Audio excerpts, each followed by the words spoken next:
a retired homicide detective. I've interviewed thousands of people, from serial killers to ministers. Welcome to the interview room.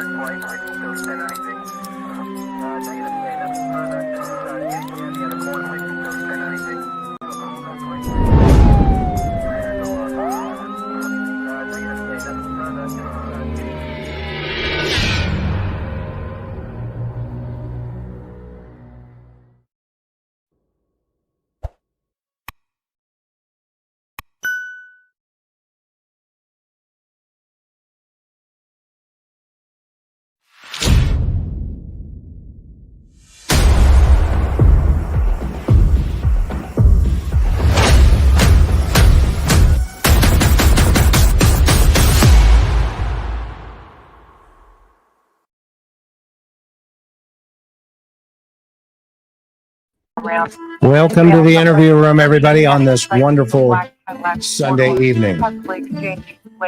They're playing my song. Man, I miss hearing that chatter. But as you can tell, tonight we have a great crowd and we have great guests. If it's your first time here on the interview room, we only ask one thing, and that's that you subscribe. You hit that like button and the thumbs up, and you send it all around the world on your social media networks. For that, we would be grateful, and we really do believe we can make a difference collectively if we get this information out there around the world. Tonight's show, as you can tell, always a big thank you to our mods, Mimi J2, Maui Girl, and Teresa M, and of course, Miss Sophia, who unfortunately had to step away for a little while, dealing with some health issues, but our prayers and our thoughts are always with her up in Canada where she resides. Tonight's guest, Dr. Gary Brucato, and my dear friend from the lab, and we want to welcome all the lab rats, Josh Diaz, whose mom was taken in front of him when he was a boy. So apropos that he's here tonight to talk about the death of these three children that we're going to discuss here this evening. But visiting with us, of course, always is Dr. Gary Brucato. He's a visiting scholar at Boston College where he collaborates with Dr. Ann Burgess and Dr. Victor Petreka on forensic research. He studies, among other things, how violent thoughts and actions emerging in psychotic and non-psychotic persons. And he's also the co-author of the Columbia University Mass Database, which is the largest mass database of mass murder in the world. It's over 119 years worth of research information. And he's the co-author of The New Evil, Understanding the Emergence of Modern and Violent Crime, which is this book right here. You do not want to miss it. If you have not had a chance to go buy it yet, get over to Amazon. You'll find it either in the number 1 slot or the number 1 slot, depending on how things are going that day. No, I'm teasing. Hopefully it's always up in the number 1 slot. But that said, we also, Dr. Brucato and I are both members of the Cold Case Foundation. We sit on that faculty as well. And we've got a new series that we're preparing that's going to be coming up, and it will be available on what they're going to call the Cold Case Institute. And there you'll get 30 to 60-minute vignettes about subjects of your choice, i.e., from all subject matter experts. There's about 167 now in the Cold Case Foundation. So we continue to grow and get better. But this is a new project that they're going to be releasing. And Dr. Gary and I were the first two to ask. We were asked to put something together. So it's something you're going to really, really enjoy. So tonight, we're going to be talking about 3 children. So this is going to be heavy. And we want to give everybody a heads up that if you in any way, shape, or form feel uncomfortable, we always like to give you the warning up front. Please, if this is not something you want to listen to tonight, We totally understand, and we would counsel that perhaps you come back at a later time when you're feeling a little bit better emotionally to grasp some of the discussion here. That said, we're going to talk about, again, Madeline Soto, 13 years old, Audrii Cunningham, 11, and then, of course, 5-year-old Summer Wells. And the question that we're going to ask ourselves this evening, collectively as a group, and also make sure that you write your comments in the chat over there, but always keep them classy and above board. But our question is going to be, who failed these children? Okay, so the first child or first thing I want to say is, Gary, welcome to tonight's program. Sure. As always, how are you doing? Very well, thank you. And I really appreciate that we got an opportunity to tell people about the new opportunity to watch these additional videos at Cocos Foundation. What I think is so cool about it is people will see that there is a small nominal little cost for watching those. But what's exciting about it is that it funds the foundation, which is so important in its work and helping families and law enforcement and others who are trying to solve some of these cases. You can imagine we're going to be talking tonight about devastation of people who, of children who are taken. The foundation, I think, Chris, you'd agree, pretty routinely deals with families who are trying to get even closure on what even happened to their children, and whether they're adult children or little kids. There are abductions, essays, unsolved murders, etc. When you say, Chris, we really see the whole gamut in the foundation. Absolutely, do. We see it all. And that's well said, Gary. And of course, maybe the other thing we can kind of leak out here, we're in the middle of working on a book together with other members of the foundation. Indeed, we are. You'll be sick of us soon, Chris. And one of the things we're going to tap onto is, we're not going to let the cat out of the bag yet, but we got a lot of great things. Josh, great to see you, buddy. Hey, good to see you. Thank you for asking me to come. I'm always honored. We love you, man. We're always honored to have you here, and it's so great. If you folks are new to our channel here, or maybe have not heard of Josh's channel, it's right there. It's the Lab. Get over there and subscribe. We got to get him up over. We got to push him up and up and up and up. He's got a lot of great content. He's a brilliant podcaster, and he always has amazing things to say. So it's great to have him here. And all you lab rats who follow him over on the Lab, that's what you guys are called, lab rats, right? We're lab rats, and then in the chat, they're chat rats. The chat rats, we love it. So as we go along, guys, at any time, jump in. So first, let's talk about. What do you call people, Chris, who watch your show? You know what? We're just TIR family. I was thinking because of your dog, you should call them buddies. Okay, buddies. You guys got that?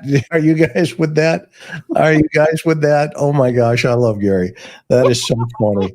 That is funny. Oh man. Well, as you guys know, okay, tonight, let's start off with Madeline Soto. And what I've done is I've put a little video together. Everybody's heard it. It's nothing new through the news. But one of the things I want to focus on tonight, and Gary, I think it's important with your work and your research, and of course, all the things that you have done over the many years. I think it's important that maybe we can help parents understand a couple of principles. Mm-hmm.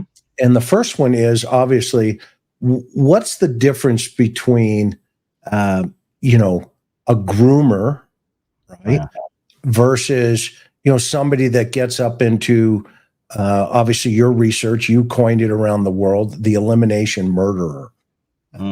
In two of these cases, we have both children deceased. In Summer's case, she's missing, and she's presumed deceased, but we don't know for sure. But let's talk about a groomer, and how can we help parents understand what this is all about? Well, first of all, when we're sketching out what a groomer is, I do want to say that if there were ever a candidate for a truly diabolical figure in a person's life, a groomer is up there, because a groomer, by definition, masquerades as your friend and protector and someone who deeply cares about you, who sort of parasitically attaches himself to your life when you're usually in childhood, and is a figure of authority that has some power over you or a special place in your life. Sometimes they attach themselves to your family as a friend. Sometimes they're your coach at school, a karate coach, as in the case of Jody Plache, who you remember we had. They could be, an upstanding citizen in the town, like you saw with John Wayne Gacy.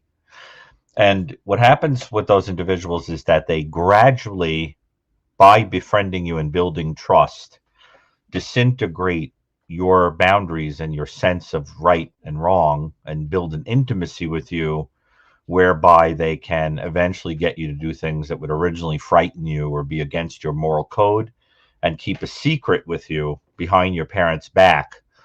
Sometimes it is the parent doing it, where they'll do it behind the other parent's back, don't tell mommy, that kind of thing. But, or don't tell aunt or uncle so-and-so, if it's a different kind of family member, an aunt, uncle, whatever. What'll happen is that little by little, they will enter into this perverse alliance, this perverse allegiance with a child.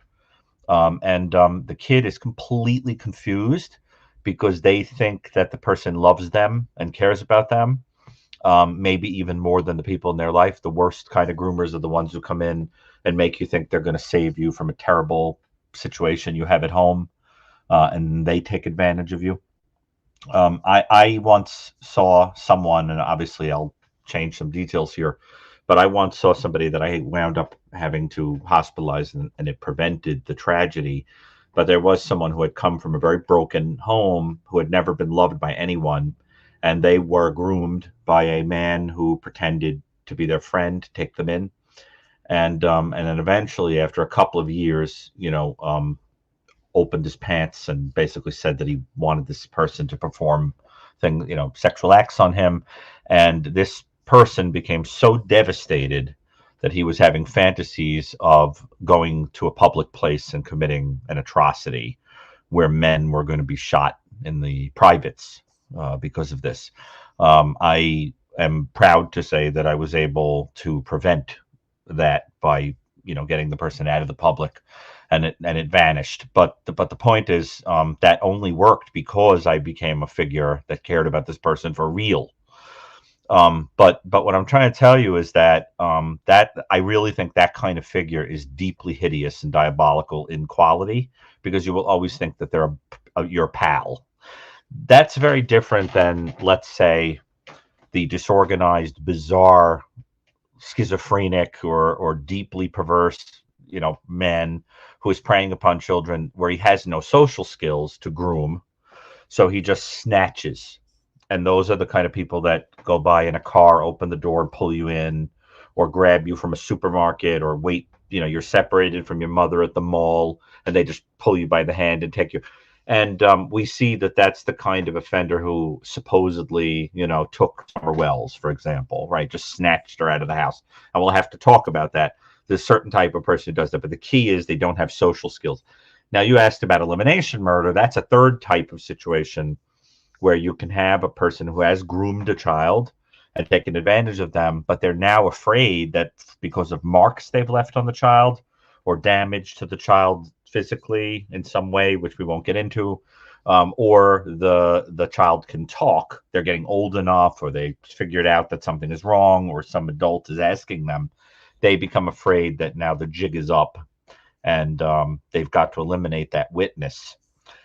This is all very important, because one of the things we're going to have to get into is the very big distinction between the offender who kills the child because they are a witness after SA, or the type of person who does it because it's part of their perverse thrill. And those are far more rare. Most of the time, you're eliminating them because you've groomed them and they know too much. So that's the 30,000-foot sort of story. And the final thing I'll say is, please do not, as an audience member, I hope it's clear to people like how common it is that the person who grooms you is someone who knows you, and sometimes even a family member. And I have to tell you, having done therapy with people who have been affected by that, it damages a person the rest of his or her life. Their ability to trust and tell the difference between who is good and who is bad, who means them well. And as Anna Salter, the great authority on predators, who's been on your program, is on the Cold Case Foundation now, I'm proud to say, she has always said to remember that there's a distinction between nice and good. And the key to the grooming predator is that they're very nice, but they are certainly not good. So that, I think that's the overarching story I think we have to put out there, and I hope that summed it up. Yeah, no, that was a great summary. And what's interesting is I love that last piece. They're nice, but they're not necessarily good. It's almost, equal to, love and trust, right? Love is abundant to everything, but trust is very particular in relationship to, who you're going to let into the circle. Right. Josh, any opening thoughts before we start moving on here, bud? Yeah, I mean, as we're talking about this, it's important to note that, say that you're raising young children, teenage children who insert themselves. Be careful of the people that insert themselves into your life during those times. Now they want to be around you so much. They want to help you. They want to help you move. They want to babysit your kids. They want to do this. Not all that glitters is gold. And I'm telling you that even if it's a true friendship that is forming, you have an obligation to your children to not leave them with your brand new friends, or even just, people that, like you said, they're overly nice. And, I'm sure that we're going to talk a little bit about people that, a lot of these times, a lot of men like to date women with young kids, with teenagers or prepubescent children, or, and so I think that we'll probably get into some of that tonight as well. But other than that. Good, great. So let's start with Madeline Soto. And I'm going to show just real fast the interview with the suspect in this case, Don Stephen McDougal, who's in custody. Stephan Sterns, excuse me. I've got McDougal for Audrey. Stephan Sterns, who's in custody right now for battery on a child, SA battery on a child. They found some very disturbing stuff on his telephone. And so everybody knows, he just accidentally eliminated a bunch of material on his phone. It just so happened to be. But what he doesn't know is a lot of times you can get that stuff. It's sitting somewhere, and there's a couple of programs out there that are quite capable of pulling that stuff up. The great thing I think that's going on in that particular case is the Kissimmee Police Department now has taken over the investigation. Orange County Sheriff's had it in Florida, but now Kissimmee has it because it's a homicide. And what this does, because he's in custody on the other situations, it buys a whole bunch of time. And at some point, they're going to come back, and there's going to be some really interesting charges coming downstream here. But one of the things I want to focus on when I show this video is I want everybody, and everybody on the panel too, this guy's got some, this guy has just, we know he's in custody for abusing the victim, i.e., Madeline, even. Her name is blacked out, but her date of birth and a couple other things are there on the affidavit. So it's going to be her at some point. But what's interesting about it is when we watch his presentation in the public eye, he goes on the news channel and he gives a statement.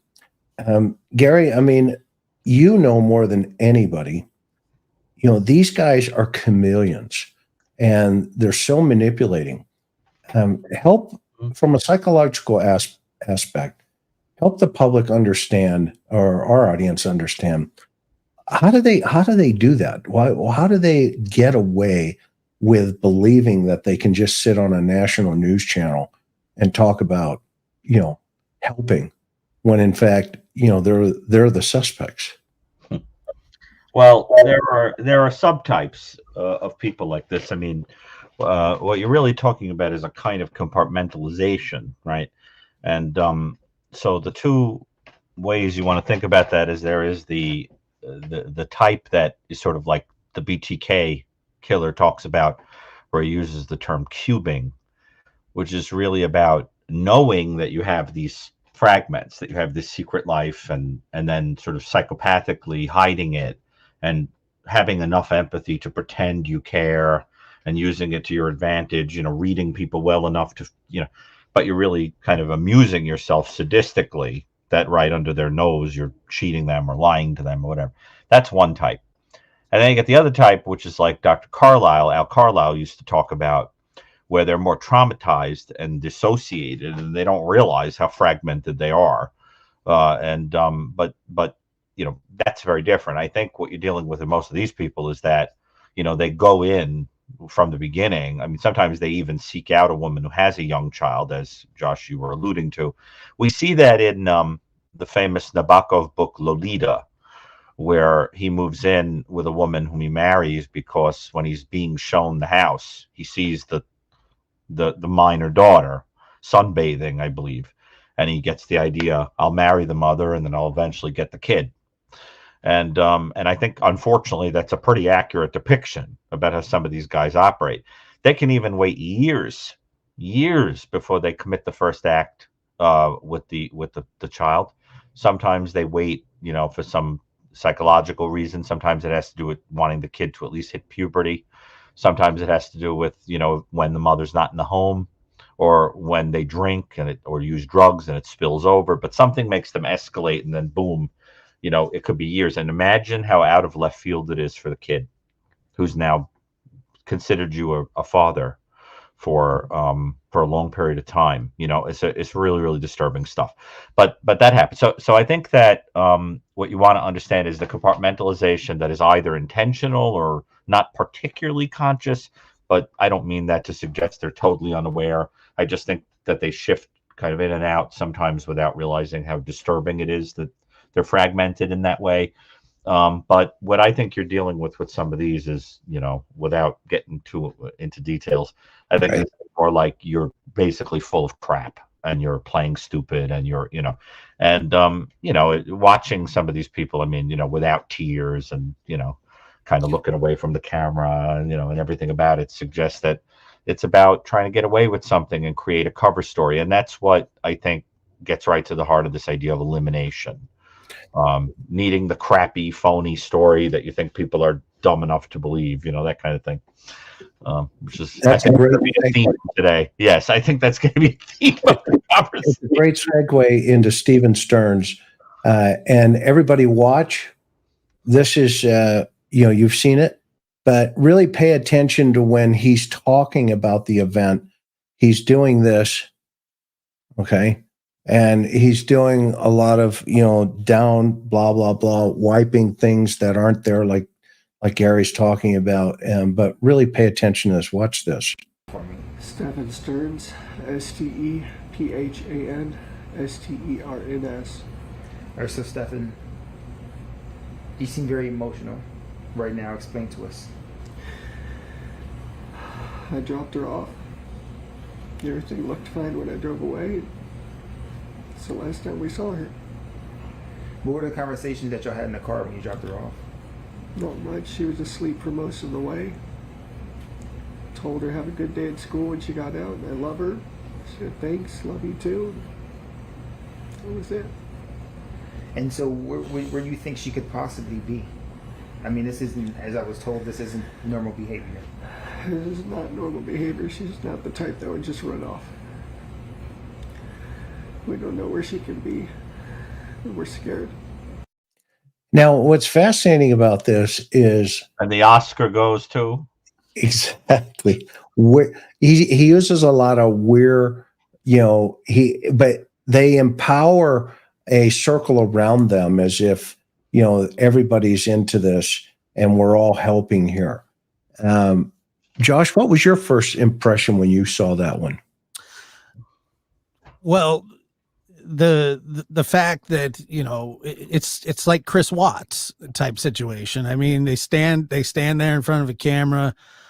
They're so confident that they can BS anybody that they'll stand in front of a camera, make up a story. She was asleep on her way to school. When I drove away, they talk about her being in the church parking lot. But the school it's an elevated overpass, so you can't even see the school from there. So she'd have to travel half a mile over, and you're just listening to this story told by him. And I just drove away. That was the last time I've ever seen her. I mean, that's really the story that you get a lot of the time from people. They try to get ahead of it, and then they just come off looking terrible when they think, in fact, that they're going to buffalo everybody. So most of the time it just doesn't do them much justice. Well, I think the problem is it worked with children who can't tell the difference, and they think it's going to work on adults, but they're talking to you with that same BS way that they probably win the confidence of kids. And and you're sitting there going like, anybody could read through this except children can't. Well, that is a great point. That's the first time I've heard that point made, that he's projecting exactly right what Madeline is what she's seeing. Mm-hmm. Yeah. Except she'd believe it. And I want to say that I saw in a newspaper article a line, sometimes there are these words that you read them and they're like one or two syllables, and what they convey semantically in the brain, if you're imaginative, is horrifying. It's like when someone says, I had cancer, like in that 2 syllables, you know what that means, like everything that's entailed in that. And I was reading an article and it said that when they arrested this guy, that he was in possession of, and the phrase was, child essay material. Yeah. And I was thinking to myself, what does that phrase mean? What on earth did this guy have? Does that mean that he had some kind of equipment or like a kit? Does it mean that he had pornographic materials? I mean, Chris, coming from the world of law enforcement, what does that phrase mean? That is a great question. I mean, because he could have all of the above. And it all depends on, the extent of how deep it goes, right, Gary? I mean, does it go into the, and Josh, does it go into the dark web?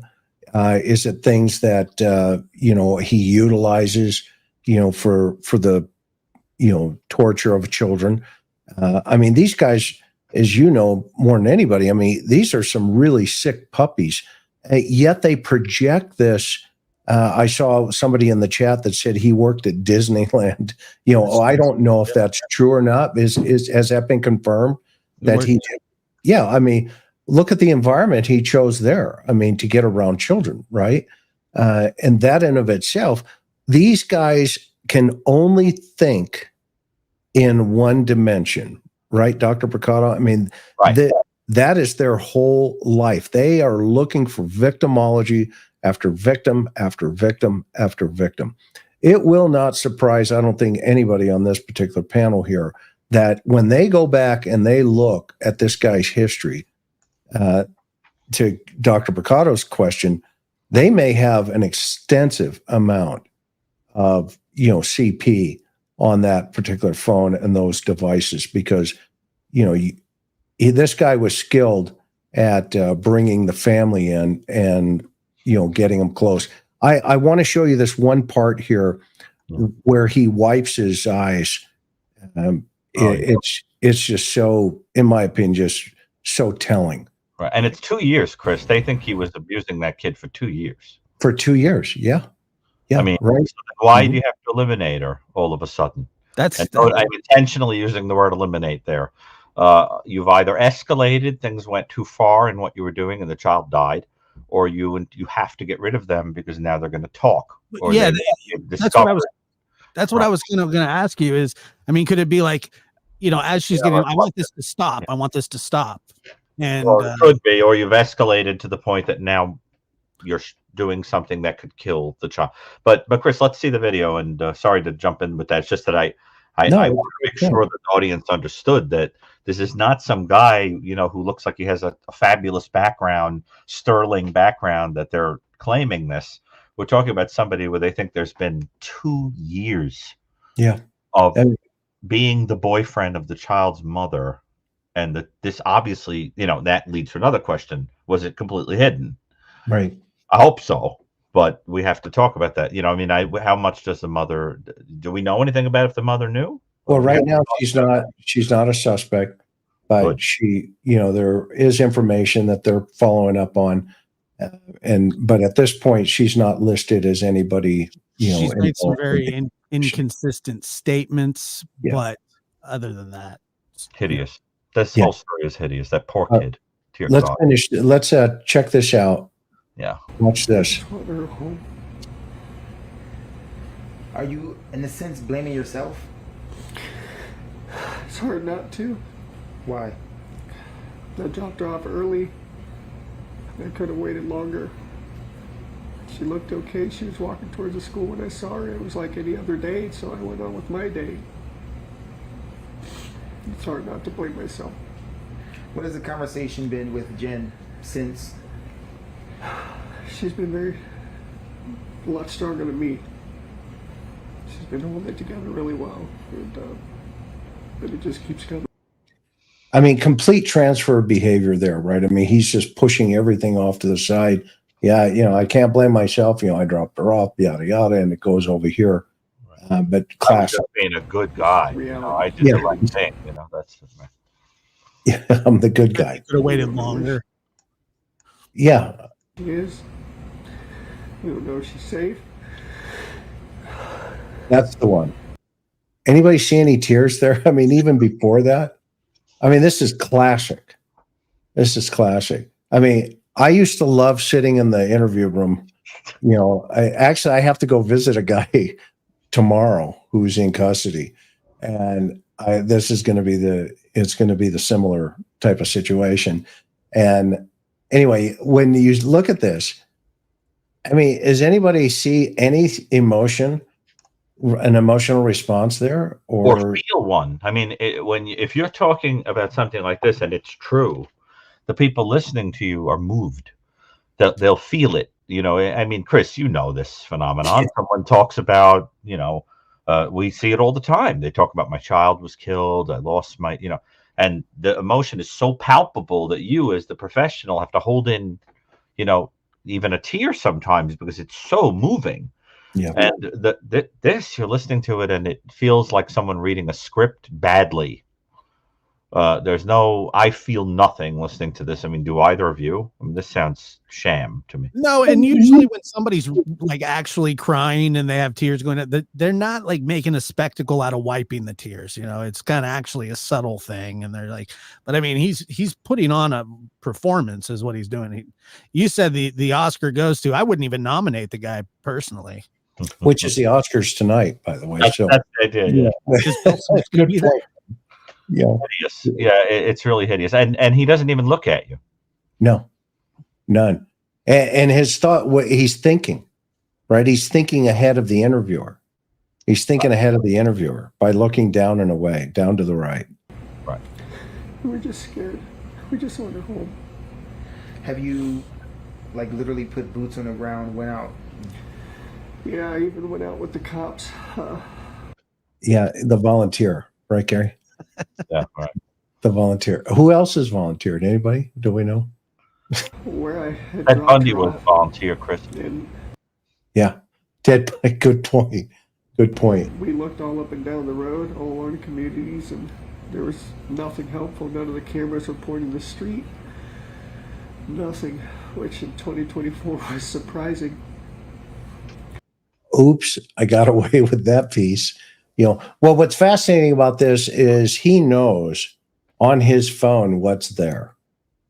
And he also knows that, you know, there's a child, a 13-year-old little girl that's buried. And if he ends up being that guy, this Oscar performance here is going to be extremely damaging in The trial. church across the street had some cameras, and they mentioned seeing her waiting around in the parking lot for a while before moving on. And But that you was notice it. as he's It talking, was his grainy. head, It was grainy he footage, can't control his head. It keeps not much- going, no, no, not much no, else. no, no. Does it seem like she walked west, east? They said in the direction of the school. I'm not sure what that is. He's saying in the direction What of the was the school, language? but Not shaking his language head left to right. verbally, left to language, right. body language. When you dropped her off, did she seem happy? Was Happy. she like, I'm going to meet She my was friends? happy. She had a happy weekend. She just turned 13. She had Now, that was a bad question by the reporter because he mentioned body language, and you'll notice here he flexes for a moment and he stiffens up. Watch that real fast. When the reporter said, you know, what kind of body language did she have? Language, Watch his verbally, head. language, body language. When you dropped her off, did she seem happy? Was she Happy. like, I'm going to meet my She was friends? happy. She had a happy weekend. She just turned 13. She had her 13th birthday party. She was happy that we were all together here, and she's just very happy. She was a happy kid. She's very sweet. She's a very sweet girl. Where'd the tissue come Brings a from? lot of joy. Say it again, bro. I said, where'd the tissue come from? Well, yeah, you know, It's like a little From- prop he's got going yeah, on. from the prop department. Yeah. I think her age is the answer to the why now after 2 years of abuse. If he is guilty, she obviously, you know, either by turning adolescent, she became boring to him. Could he have impregnated her? Right, or it's, well, that's another possibility. Another possibility is that she got old enough to understand sexual things and was maybe starting to understand. But having read some detail here, what it sounds like is that they found not only evidence on the phone but attempts to delete it. Yeah. And that the phrase that's used is documented abuse. In other words, it implies that, unless I'm misreading it, that he was filming Yep. what was going on in the home. So you're talking about a fantasy-driven individual who needs to kind of enact and then remember his offenses, right? So you're talking about somebody who's living in a kind of a fantasy world with this relationship with this kid. And, you know, I think for some reason that needs to culminate in the elimination of this kid. If this guy's guilty, I mean, obviously he's not tried, so we have to say, you know, innocent to proven guilty. Of course, he's innocent to proven guilty.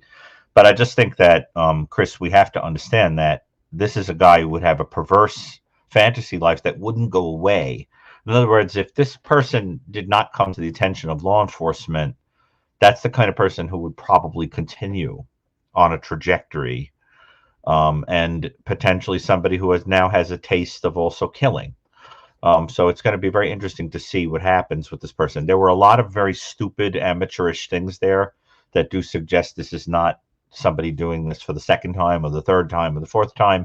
You know, she's just sort of left in the forest, you know, and wasn't Right. too difficult to find. It wasn't very far away, really, you know, from home, as I understand it, right? So the concealment was silly. This is a bad acting job. You know, if he's guilty, this is certainly lousy acting job. And, you know, it's sort of stupid to target somebody that's like right under your own roof, right? Yep. There's a lot of things about it that are a little silly, amateurish. So I understand it. Not a professional criminal, let's put it that way. Yeah, but with this type of offender, Doc, what kind of pre-incident behaviors do you think, outside of, you know, some of the stuff obviously that they found, what would be some of the pre-incident stuff that may Well, manifest? first of all, a lot of times with these kind of people, we find out that they themselves had been abused. A lot of them, the reason that they don't see anything wrong with some of this stuff is that it happened to them. It was normalized for them.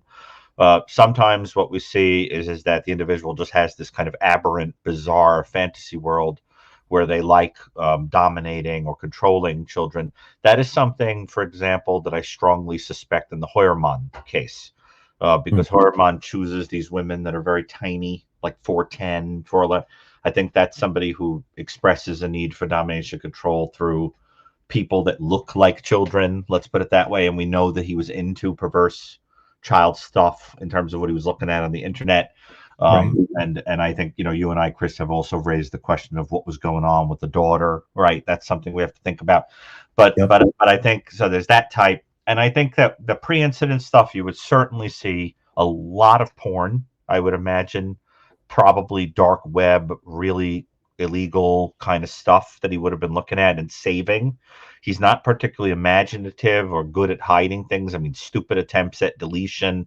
I mean, imagine keeping on your own phone evidence of abusing a kid in your own under the roof that you're living. I mean, this is so stupid, and it suggests somebody who lacks empathy and imagination enough to guess that people could feel how ridiculous he is and how obvious he is.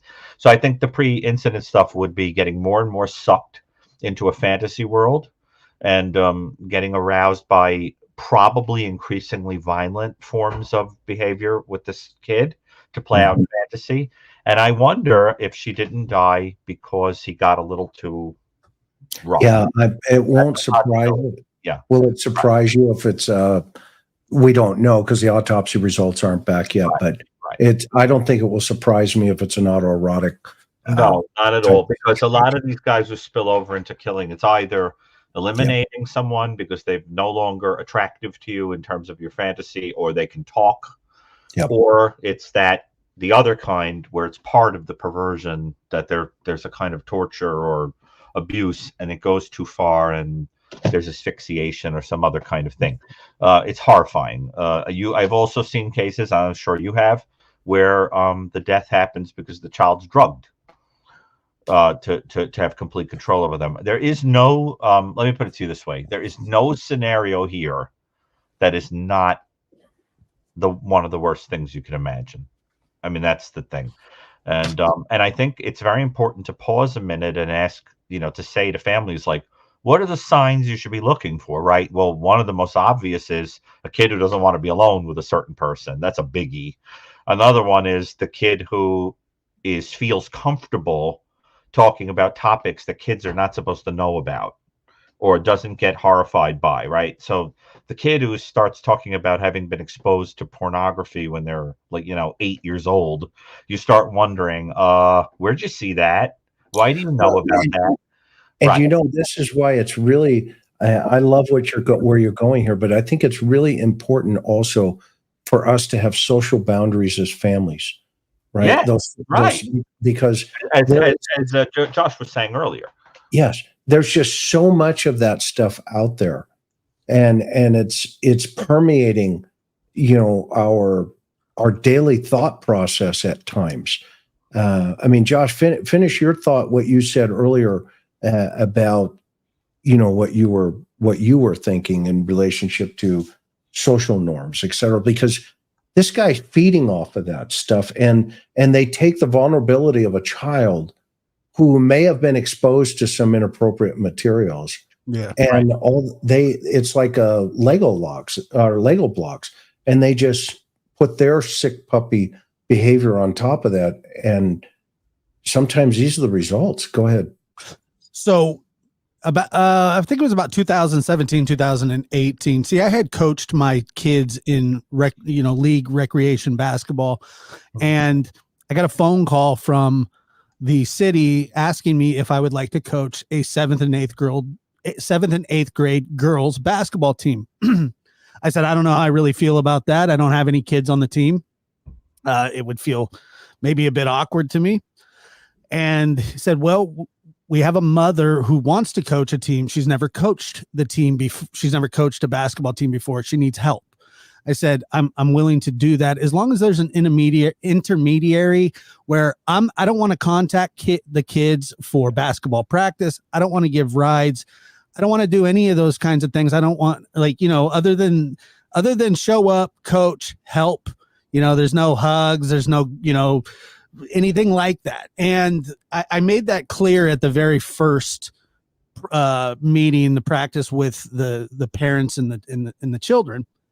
And most, I mean, if not all, were very appreciative that was the stance that I was going to take. I said, look, I'm being asked to do this because without help, this basketball team, I guess, would not exist.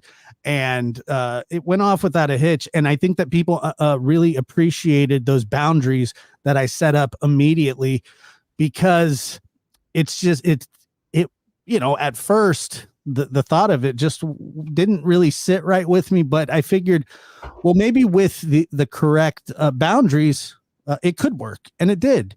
And it went off without a hitch, and it was great. And, the way that everybody communicates now, obviously, the Snapchat and group text messages, and I just did not want to be a part of any of that. And which I was with the high school boys, which was different. I had 2 kids on the team and, things like that. But you always, even then, you have to be careful. You have to set up, authorizations for rides and things like that. That was a really big thing, though, is when practice was over, was who's picking who up. Yeah. And everybody has to, you have to be there for that. So the boundary thing, I think that people, it wasn't even something that was forced. It wasn't said that I had to do that. There was nothing like that. As a coach, you go through a background check and they do those sort of things. But to me, that wasn't enough. And so, yeah, the boundaries, inserting yourself into people's, families, you really got to be careful of that kind of stuff, man. You really, really do. Those points are just all solid points. And it's important that in today's, the clarity of focus that society is getting in relationship to, if we just think about the last 20 years, I mean, I've been in this game since 1982, so a couple of weekends. I've not seen the extent, and Dr. Brucato, I mean, Gary, you and I have been doing this a long time. That children are basically just being served up. They're just sitting there. Mm-hmm. These types of guys, I remember, just digressing real fast to Brandon, Matthew Checky and Brandon Wilson. I stood over that little boy in that bathroom in Southern California back in the day. And I remember that, shortly thereafter, the legislators all moved about, I don't know where Gary went, but he'll be right back. Legislation started to move. And it was like, what just happened? Family restrooms all of a sudden started popping up all over the United States. And it was like, okay, this is a good idea. We can, children can be isolated, children can be protected in their own, environments, etc. Parents can protect them. And we've, there's a paradigm shift again into that. And these are the types of individuals that take advantage of our weaknesses within inside of a society, because they're not going away. They're not going to go away. I mean, Gary has not only does he have this book, but he has many other research papers and stuff that tell us this ain't going away. It ain't going away. Gary, you got a little blurry. I think maybe you may have a smudge over your camera. Okay, hold on. Well, that will never do. Let's see if we can fix that. Yeah, no worries. We need you looking good here on this one, right? There you go, Sleeve. It's hilarious. Okay, Back to the Future. This is that's a good segue. It's a good break for the depth that we're talking in here. When fix your camera, I'm going to turn on the next one here, and we're going to go. Gary, get up real close to it, do the hot breath thing, and then for everyone. Oh yeah. Okay, so let's. So one of the things we saw, right? It was pretty obvious, but they know that this guy is, he's down for the count, right? So the public, this will go down as a textbook for the public to look at and say, look how slick this guy is.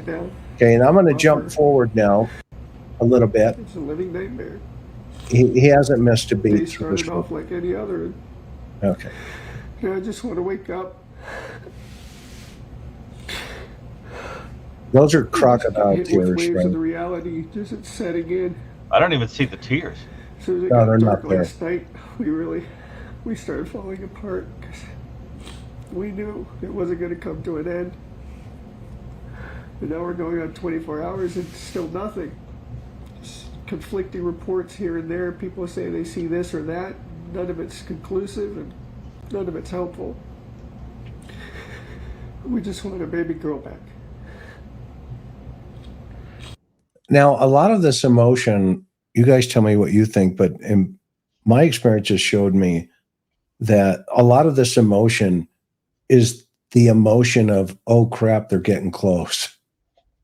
And he projects it out that it's his own emotion for his own self Right. preservation. Is that right, Doc? And think about the creepy double meaning of the sentence he just said. If it's true that, let's say, there was a time when he could, if he's guilty, if there was a time when he was abusing her and now she's aged out or now knows too much, think about the creepy double meaning of the phrase that I just want my baby girl back. I mean, it basically means like, I wish I could go back in time to when she was, the willing 2 year ago kid, but now she's dangerous. And, and that, if you see it that way, because sometimes, when you know the story and you revisit the things people say, they have double entendres to them that are very disturbing. Yeah. And, and I just listening to that through the lens tonight, I'm thinking, God, that's a horrifying thing to think about, but it's probably true. Yeah. Well, DW always says she only wanted me. That's true. Oh. Chris, Yeah. let me ask you a quick Go ahead, question. George. Yeah, go. As a detective, you get called out to this situation. Who was your eye on immediately? Now, I mean, and this is just in your head, you're thinking the situation. Like who is it that you're gonna even within 24 hours, this guy's going, it's been 24 hours. And do you think that they're not like already hot on this guy's trail? Within an hour Right. of the call. Right. Yeah. And so maybe he's doing this because you're right. He feels the impending doom of being caught coming his way, but maybe this is some sort of last ditch effort to sway whatever away from public opinion, but investigators aren't going to buy this. Yeah, no, this is the kind of stuff that you look for immediately in a missing child case. And, you can sit back and fortunately you have the news. And this is one of the things that you always, want to pay attention to as an investigator. You want somebody monitoring the news because you're so busy looking for the kid as the lead investigator. You need to have somebody on the team watching the news because these guys like this get on the news and they start projecting to the public pretty quick. And which kind of leads me into the next one. He says some bad person grabbed her, but we have no idea. We're trying to think, beat her brains out. You notice how he's talking and you're seeing this as he's talking? Okay, let's watch that. We just saw, I'm just talking about body language and projection. Okay. Here on this guy's phone, they've done a full dump on his phone through a program called Celebrate. They've got all kinds of stuff on him. And reports here and there, people say they see this or that. None of it's yet, conclusive. he plays the victim. They come in. It just jumps too fast. We just want a baby girl back. We want our baby girl back. Tom, any questions? No, I'm good. Well, first of all, she's not a baby. So when her mother come in, she says, "Where's Summer?" She went down in the basement. She didn't answer, so she went down there and she was gone. So she went out the basement door, which was unlocked, and we haven't seen her since. Please, let Summer be okay. I still go back to this over and over again, that look how he's holding the child. He's got 100% control over how this whole thing is moving here. And when he's talking, he's talking as if, you know, there's just, it's a script going on. And if we comparatively look at what that guy just said, i.e., you know, this Stephan Sterns, and then we move it forward, it's almost, you know, too interesting, just too interesting. What, you know, thoughts so far? No, I'm going to keep going. Please come home. He says Some bad person grabbed her, but we have no idea. Well- We're trying to think, beat our brains out. We're covered. I think the head everything that we thing can of- think of already. Just really appreciate everybody trying to help that they have, law enforcement and all these volunteers that are here. I've never seen anything like this in my entire life. I know she didn't walk away from this property by herself or off this yard by her swing. I feel in my heart that somebody has came up here and took her, has lured her away from here. So I'm not going to play this whole clip, but I wanted to do a compare and contrast as to what we know is a guy who has CP and a variety of other things on his phone, and what investigators are seeing here in the disappearance of Summer Wells. Okay. What are your thoughts, just kind of going into this real fast? Josh? Well, I thought it was interesting when, and I've seen that interview with Don probably 20, 30 times, when he said some bad person came and stole her instead of, you know, she was kidnapped, or he it's very emphatic. He wants you to know that whoever did this is a very, very bad person, sort of to kind of amp up that there's a psychopath running around kidnapping children. And the same thing with Sterns, where he, he's saying, well, we just want our baby girl back, and she's not a baby, and she's not even his daughter. So for him to make those kind of comments about it is fully inappropriate. But like I said, these guys are never good at giving interviews, because like Dr. Gary said, they're used to they're used to buffaloing children and people that think that they have some sort of status in the world, when in fact they're just kind of a creepy nobody. But that's the whole point. That's why they can't make it with adults. That's the whole idea. So then that's why they just focus on children only. Well, some of them, there is some evidence in the literature that it's not completely equivocal, but there is some evidence these guys may actually have brain abnormalities where they're attracted to people who have, prepubescent features or early pubescent features. Not that that's an excuse, but that is certainly something that has been said. And then what you get are these other people that are failures at adulthood. At one time, I had the grave misfortune of having to talk to an incarcerated a member of the clergy that had abused children. And we were talking about it, and he said, look, I got into this business because, I was running from having romantic relationships. I was a failure at them, whatever. But I realized, like, a kid doesn't know that I'm bad at this. Like, the kid doesn't understand that everything I'm doing is wrong. I wanted to vomit. I mean, it was such a disturbing statement, but it really made me understand the psychology of some of these people. It's like the idea is that it becomes a way of feeling that you're in control and almost in a weird way, like virile, because you're able to have a relationship with a person that doesn't see through you and know that you're weird or unsuccessful at relationships. And it's deeply disgusting, but that's what you have to understand. And an adult would look at them and say, that's a weird guy. That's a strange guy. Like, something's up with that, but only a kid who hasn't been jaded by the world and, etc., doesn't realize what you're dealing with like that. And then you get the ones who want to be near children, but don't necessarily molest them, which is also strange. You remember, for example, there was something very peculiar about the relationship that Michael Jackson used to have with children. People used to wonder about that for a long time. He had a strange thing where he just liked being around kids. He related to them more than grown-ups. That made people very, very uncomfortable. Lord knows what I mean, I think it was probably an innocent thing, but it was very strange, and every adult thought it was weird. You see what I mean? But every adult thought it was weird. Didn't you think it was weird, Chris? Oh, absolutely. Yeah, there's nothing not weird about Michael It Jackson. was weird. And Yeah. then, of course, dangling the kid out of the window and the whole thing.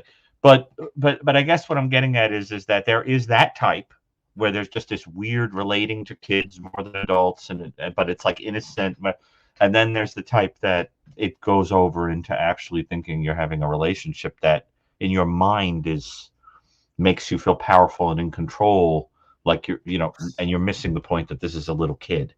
And then we cannot forget the serial nature of it. That's the other thing, that you do not do this once.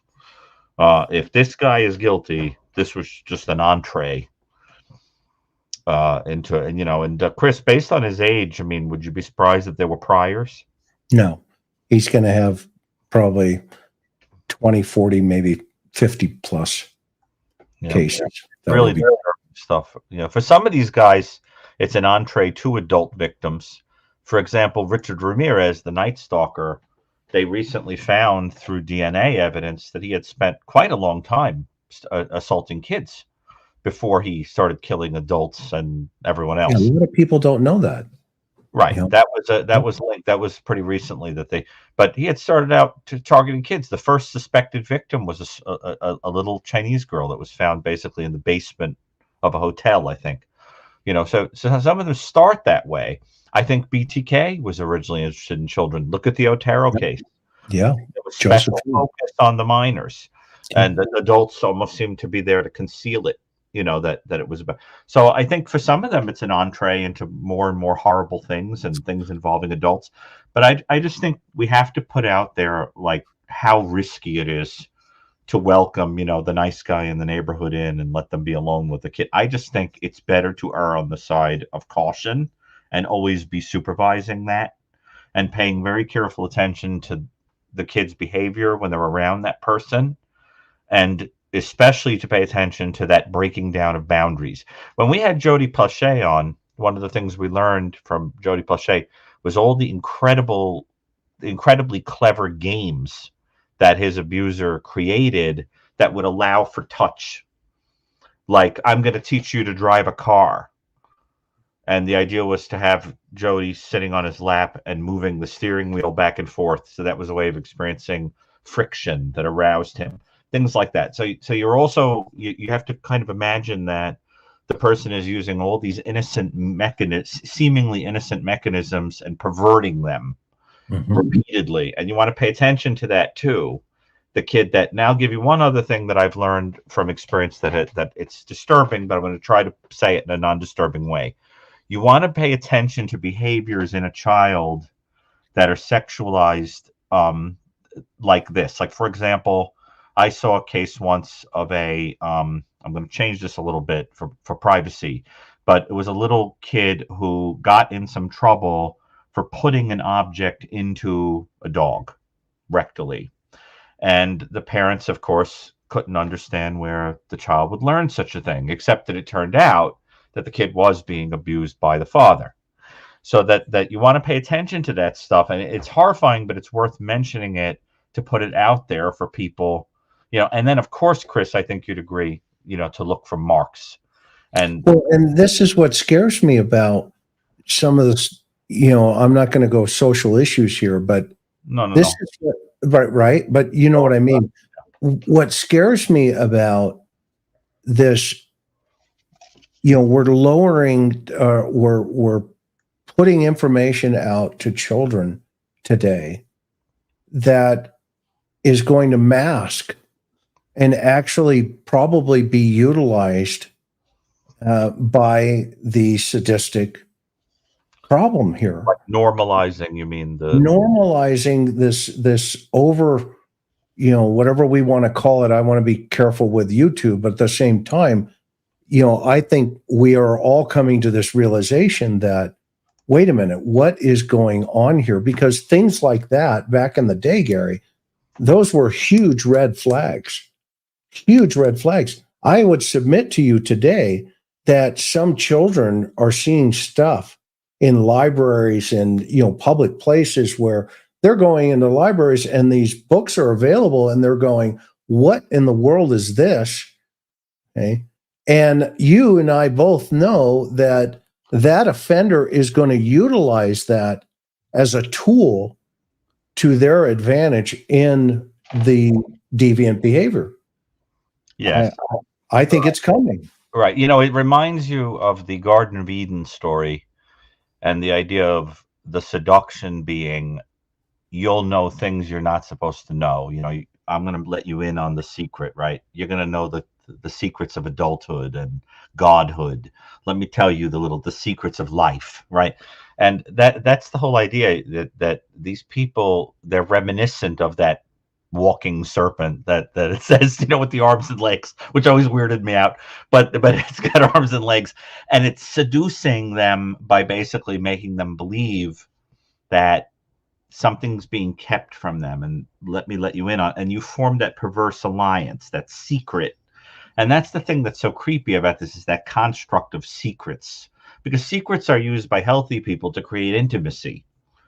That's the whole thing. That's what couples do, right? I mean, that's how in the early days of theology, that's how they used to talk about sex between couples, that it was the secret, that they engaged in the secret together, and it created intimacy between, we still to this day say private parts, right? It's like that construct of sharing intimacy. And I just think when you really start to understand how perverse this is, you start to understand the depth of depravity that it takes to groom. That is very different than a demented or drug addicted pervert, who's driving around in the car and snatches a kid. This is a person in the cool light of reason sits down and says, I have my eye on that kid in the neighborhood. Let me seduce their mother, pretend that I'm interested in an adult relationship, and even go to bed with them. And the entire time I'll be going fishing with this kid, taking them to the store, playing games with them. And one day, after a few years, when the time is right, the fantasy will be enacted. Yeah. And if you really grasp that, you'll understand that this is a special breed of darkness that I mean, wouldn't you say, Josh? I mean, when you frame it that way, right? It's just shocking, because I remember when all of the with the Catholic priests and stuff, those things were going on. And by the way, I was baptized Catholic, and nothing against the Catholic religion at all. Of course but not. I used to go, what is it about the Catholic religion? And then I go, it's not the Catholic religion. It's people are putting them, they want to be priests so they can be in a position of power. They don't care about the religion or being a priest. Well, they want to just be in a charge. small number, fortunately. You're not talking about all. Some people authentically have callings and are spiritual people. I mean, it's important not to throw the baby out with the bathwater. Right. But yeah, there are some animal people, that they become teachers. They become people that are in positions of authority, and that where people don't really question that authority. Well, I think that's what's so diabolical about it, is that it destroys faith too. It creeps in and it makes you believe that that's part of the purpose of a thing that was intended to do something holy, that's supposed to be a place of purity. That's precisely why I think it's so diabolical. And for those who are religious, I mean, it's the perfect target for evil, because it'll make people lose their faith. That's the way it works, to make you think that we're all so animal and ugly that God couldn't love us, right? That even the priests can do things like that. So we must all be so hideous. Yeah, that deception in of itself is kind of like,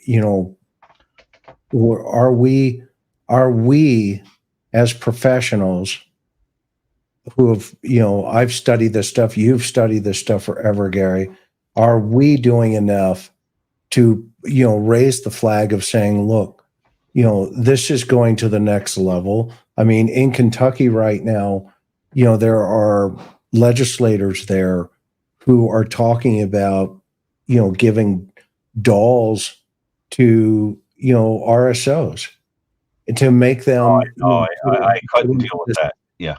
You know what I mean? It's ridiculous. Yes. Right. And I think we have to say, time out.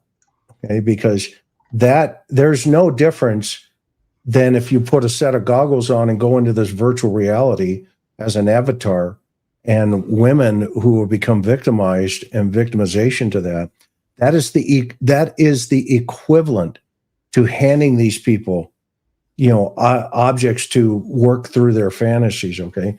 That's why you have guys like this over here. You put them into those types of settings and they can talk through the setting. Whether or not they can fix it or not is a different story. But simultaneously, we cannot be serving this up to the children in society. It is just, there's got to be a point where you say, okay, I got to say something, because this is getting too dangerous. And I think if we're honest with ourselves, we see such an uptick. And these individuals that we're talking about tonight, I mean, this guy here, for an example, this is Don Stephen McDougal, right? I mean, look at this guy.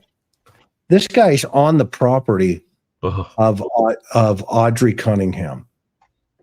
He's driving her to school. He's socializing with the family. They went to Disney World together. Okay? And yet his whole thing underneath the surface is, how do I get to this victimology that I want to, do what I need to do? This guy ultimately, and Gary, I mean, this is where I wanted you to talk about the difference between groomers and elimination, in depth, the elimination, murder. This guy threw this poor child in the Trinity River in Texas after he attached a rock to her body. Now, I mean, this is just horrific. And one of the questions, I was like you, I was on the Nancy Grace show, and one of my questions was, I want to know if the autopsy showed that she was breathing when she was thrown into that river. Because that in of itself is just at a whole new level of sadistic, behavior. And these guys just don't get there, right, Doc? They just don't get there. Right. Well, I always use that as the definition of part of the definition of what we call evil, is that you do things that are not necessary for the commission of the crime, that are simply part of sadism or fantasy. It wouldn't be necessary to do something that horrible. For example, it's reminiscent of the horrendous case of, I think his name was John Coursey, who was without getting into too much detail here, was a man who kidnapped a neighbor's kid. I think she was 7. If I remember correctly. And he brought her to his trailer. He kept her in a closet. He was abusing her. And then he told her that he was going to bring her home to her mother, but he wanted to put her in a trash bag to carry her over his back. And when he was on his way to carrying her to the mother, supposedly, just because of his disturbing needs, he decided to bury her alive. And she died, breathing soil into her lungs. On autopsy, they found her lungs filled with soil. So what you're dealing with is a situation where we have this totally unnecessary cruelty, because that's where the true nature of the person comes out. It wasn't enough to just eliminate them. It has to be like over the top, perverse, cruel. And you can imagine the person being amused. Now, in elimination murder, because the goal is to get rid of the body and evidence, they are willing to do things that years ago you used to do as a sign of disorganization, mutilating and butchering and whatever. Now it's like, because of DNA, you've got to get rid of teeth, you've got to get rid of tattoos, you've got to get rid of skin, hair, you've got to get rid. So you're seeing a lot more like burning, putting a body through some blending or wood chipping kind of thing, small pieces scattered all over the place, etc. So that's why, like when we talked about the Wells case, I said that what horrified me is not only am I suspicious that the Summer Wells is not with us anymore, but that if elimination was the motive, I don't think there is an intact body someplace to find. Usually, I mean, unless this is an exception, if he's guilty of doing anything, the idea is usually that the point is to eliminate evidence. So I'm not surprised that somebody would be thrown in the water with callous disregard or anything like that. But the other thing is, Chris, I think you'll agree, it's very reminiscent of not to get off on this, but it's a reminiscent of Christ talking about, remember that someone who corrupts a little one, remember he says, be better if they had a millstone tied around their neck and be thrown into the sea. Matthew. Well, Dr. Gary, exactly. why a Well, millstone? sounds an awful lot like what happened to this kid, doesn't it? So that I guess what I'm saying is, like, I think that will come back round. But let's put it that way, right? Because you're literally talking about putting a weight around the kid's neck and throwing them in the water. Dr. Gary, why a millstone? Why does it say a millstone? Oh, do you have a theory about it? No, I don't have a theory. I was just wondering if you knew. No, I never heard anything Well, about isn't that. a I millstone guess like it's just that it's a big, heavy. It's the densest kind of rock. Yeah, it's just the heaviness would cause the sinking. So in other words, a way of saying, like, you're never coming back up to the surface. Right. You're lost. It's like saying, you'll be down in the depths forever. I always wondered why it was a millstone specifically, and I looked it up, and it's the most dense of all rocks. Yeah, it's basically a metaphor for, like, the sin is that grave that there's just no swimming back up to the surface from that one. Right. And I think it's really, really important that we understand that, because a lot of people have said to me over the years, if it's so evil, it doesn't even get mentioned in the Bible? That's not true. That to me is a clear, unequivocal message about that is a special kind of evil, the targeting of a child. And I was very happy, when I discovered that line, to realize that reference was made. And wouldn't you say, Chris, that is a very special evil? And what's always bothered me about having to interview these guys and sit there as you have as well, is there's this always, once you get through what they did, then the underlining current is always SA in drive. There's this drive underneath there. And I think the more fuel that they have availability to, evident of the fact that the guy, has on his phone, all of that fuel, that negative fuel, that he took it out on that poor girl, Madeline. And the same thing with, this Don McDougal. Mm-hmm. He's going to have a ton of fuel in his computers and et cetera. That what's unconscionable, I think, is the fact that there's so much available, and that our children are they're not being necessarily always exposed to it without any of their, choice, right? A lot of times this stuff, can appear. If you go to a public library, hypothetically, and somebody's been in on that public Wi-Fi system and they went to places that nobody should go, and then a small child comes up behind it and uses the same computer, well, guess what? They're thrust into a world beyond comprehension. And the innocence of youth is being stolen here. Right. And I just think we're seeing more and more and more of this, the brutality of it, because I think they're learning too. Doc, I mean, am I wrong here? Am I way off base here? Well, let's put it this way. I think that part of the reason that crime is getting worse, and it is, there's no question. I study these things literally all day long, and there are offenses that either never happened before the middle of the last century, or they happen with frequency that is now unparalleled historically. And I think it's because society itself operates in the same way as a groomer. The point is that it gradually breaks down boundaries and makes a person feel that it's okay to bring certain feelings and things out into the open that you're inhibiting for a reason, right? It normalizes. And then what happens is it also gets associated with feeling that you're getting attention and love and power and whatever. So that it's essentially a gigantic grooming process, right?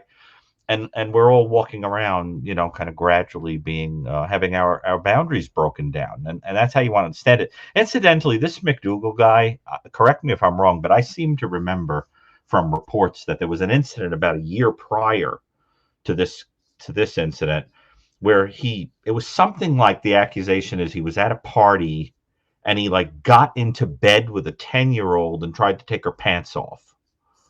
Like, how did that not wind up? I mean, did it get, I assume that was reported to someone. Yeah, and he was arrested, Yeah. and they pled him out to a lesser crime. Of course. So, and he was in his 40s, right, when this Yeah. girl was killed. So that, this didn't start. 42. And this didn't start when he was 41. No. You know, I mean, we're talking about, there's got to be a long stretch going back probably to late adolescence, maybe even earlier. Yeah. And look at this guy, by the way. I mean, this guy. He's another Wesley Allen Dodd, I think. Well, they say don't judge a book by its cover, but what if the story's written on the outside? Yeah. Well, he's got a 5.5, a swastika there, and I see death, and the Grim Reaper blade coming through the shoulder, and what else are we seeing on there? He's AB, is an Aryan Brotherhood. That you get the number 12, 1, 2. That stands for the letter A and the letter B. Oh, I see. And Aryan Brotherhood started back in the day as a prison situation. They still are. I mean, they're a very powerful prison gang. And what this guy is, a walking billboard for the penitentiary system. Yes. And it's a failed system, by the way, that this guy was even out. This guy should have never been out in any way, shape, or form. And he befriended, the family here with this little girl. I mean, he was living in a trailer on their property. This is the father. This is the suspect. You can see here that he's got clearly, well, and you know how you can tell those are penitentiary tattoos. There's no color to them. Yeah, they suck. Well, and there's only black and white ink in the penitentiary. They don't have color. When they come out, a lot of times, parolees will get color, put into them. And I noticed he had a couple on him. But, this is a situation here. The double S, that's AB, that's Aryan Brotherhood. You'll usually see also a clover, a shamrock of some sort. That is also a green shamrock. When they get out, they get that, typically as a tattoo as Aryan Brotherhood. But this guy is hardcore. He is absolutely 100% hardcore. And this little girl, did not have a chance around this guy. He didn't have a chance. Right. Or she didn't have a chance around him. And so we've got to, we can say whatever we want about the parents and stuff, and that's kind of our focus on the show here. Who's failing these children? Right. Who's failing these children? And partial, yes, it is the parents, but in her case, in Audrey's case, it was the system as well. That the guy was out even on the street. And Josh, I mean, what are your thoughts? Well, yeah, absolutely. I mean, you hear these horror stories of the Department of Child Services getting involved, sending kids back, taxed systems, for whatever reason, Harmony Montgomery. How could she be in the custody of Adam? Adam was a monster, and they knew it. And a judge said, well, she should go back with her biological father, but the department said, no, please don't do that. And the judge overruled it. And then, we all know he was just convicted of her murder. And by the way, one of the most grotesque stories that you'll ever hear, ever. But it's just on par with all of them now. They're all grotesque. They all get worse and worse, but it's part, like you said, it's part parents and then it's you mix it with the predators, and you just have you have a perfect storm. I guess I just feel, it's like the old Latin proverb, is nothing sacred. I mean, it's funny because we forget that prior to the Industrial Revolution, the construct of childhood was very different than it is now. Prior to the Industrial Revolution, I mean, children were basically considered little people, little workers, little, you were working on a farm when you were like 4 years old, Right. Then after the Industrial Revolution, which is partly why, Freud thought that there was such a taboo about sex in the Victorian world, is because by then having a child was a liability because they were expensive and you didn't need them anymore to replace the other farm kids who passed away to work on the farm. So having one was like a big expense and then we had this construct of childhood where you weren't working on the farm. You were home playing with toys and being innocent and whatever. But the thing is that I think that we were always exploiting people during a time when there wasn't innocence to them, when they weren't ready for those responsibilities of adulthood. I think society took until about the middle to late 19th century to get that there needs to be a time of apartness where you don't understand those things yet. So you just sort of are like, building up into an adult, and then you're ready, you go out in the world, and it takes on a sacredness that I think needs to be left alone. And that's the problem, I think, in our culture now. I mean, I don't know any little kids who don't have, for example, access to social media, the internet, every manner of television, etc. So this construct of apartness is lost.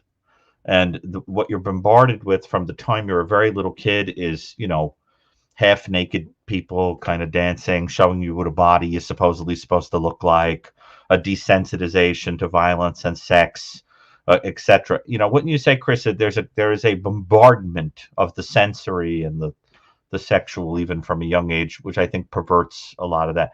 Now, there's something to be said for parents who choose to talking to their kids about that stuff in an adult way and normalizing in a way to prepare a kid for what might happen, like to say there may be an adult who tries to do this, and this would be bad if that ever happens, tell mommy and dad, that kind of thing. I think that's okay, but that should be the parents' decision. And I mean, wouldn't you say, Chris? I mean, that's the other piece of it is that you don't get it if you choose to have an apartness with your child. You can't live in the world. Yeah, it goes back to early research, right?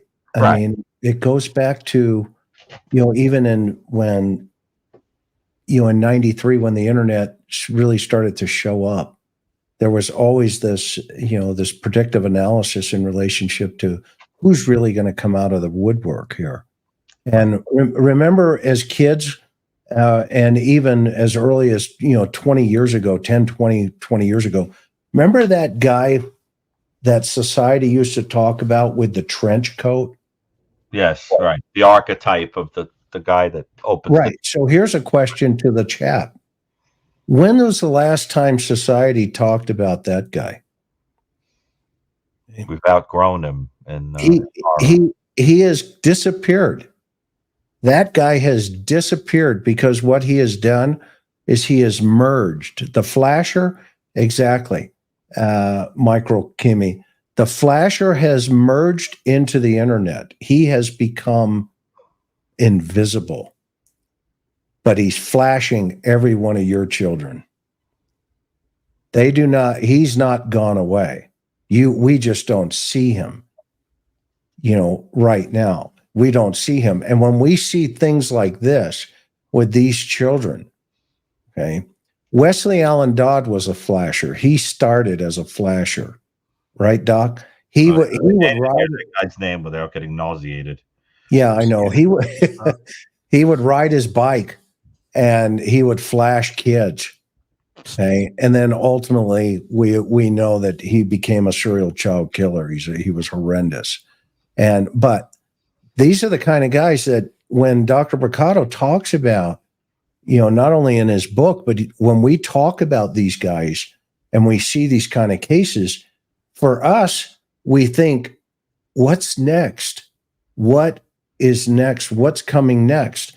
And when you see, this type of stuff, you have to ask yourself, okay, how do we protect? I have 5 grandkids. How do I protect I protect my grandkids different than I protected my children growing up. Totally different in my mind. You know, I had this app on my kids' phones that I could just press it, and every single thing on their phone would disappear. It just goes away. Okay. There are a lot of tools out there that can help us, but I would submit, you know, and this is just my 2 cents. I would just submit, if you don't have that on your kids' phones, if they want a phone, or, you know, if you're going to even give it to them, by goodness, try to get that some type of app. And there's a ton of them out there. I don't want to say any names because there's maybe better stuff than that, what we used to use. But those are the kind of protective things. And then when you see these groomers, like, you know, we've been talking about here tonight, it just kind of drives it home that, you know, who is ultimately, you know, surrounding these children. And when we see stuff like Me this, and my mother and her were planting flowers. And we went in after we got done washing our hands, and she got a piece of candy from Grandma, and she wanted to go back over and see her brothers. And I said, okay, and I walked her all the way over to the porch, and I watched her walk into the kitchen where the boys were watching TV. 5-year-olds do not vanish. They don't vanish.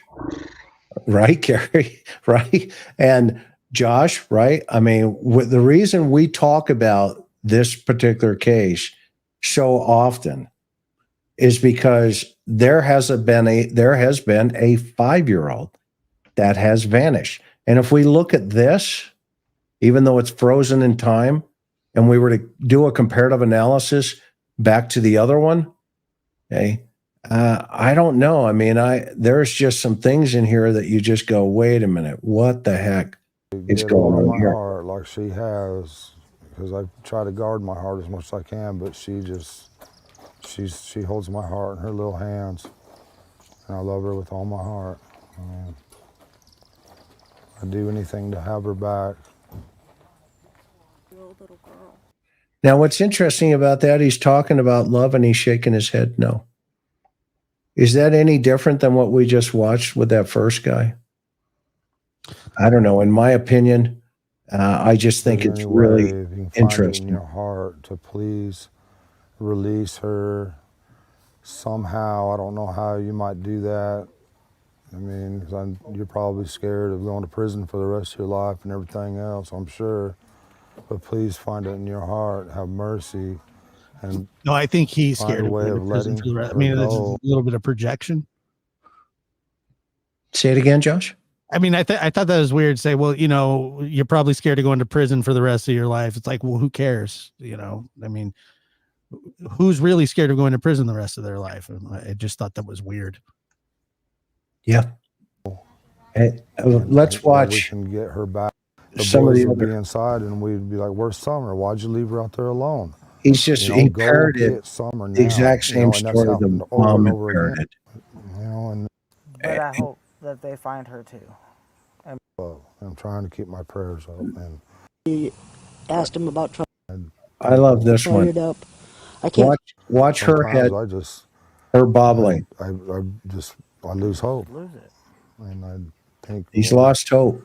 maybe we won't never see her again. You know, so I start thinking in past tense. Sorry, but I'm trying to keep hope up. I'm trying to keep my prayers up and all that. Mr. Lawson stated that Candace and the whole family is lawyered up. I can't speak for Donnie, and I know Candace hasn't because she's told me she hasn't, and I have not. If law enforcement wants to talk to me, TBI wants to talk to me, they have my phone number. They know when I leave the state. They know when I'm here. They have not contacted me since the YouTubers were down here in the driveway, and we asked them about trespassing. And then Summer come in and had a piece of peppermint, which is her favorite, and Script. then she went in. She said, "Mama, I want to go play with the boys." Candy walked her Action. back to the house, and she asked the boys to keep an eye on her, and that's the last time I saw her. That's great. But if they want to spread lies, that's a different story. Because that's all they're doing now is spreading lies. They're reaching and trying to figure out what lie can we spread now.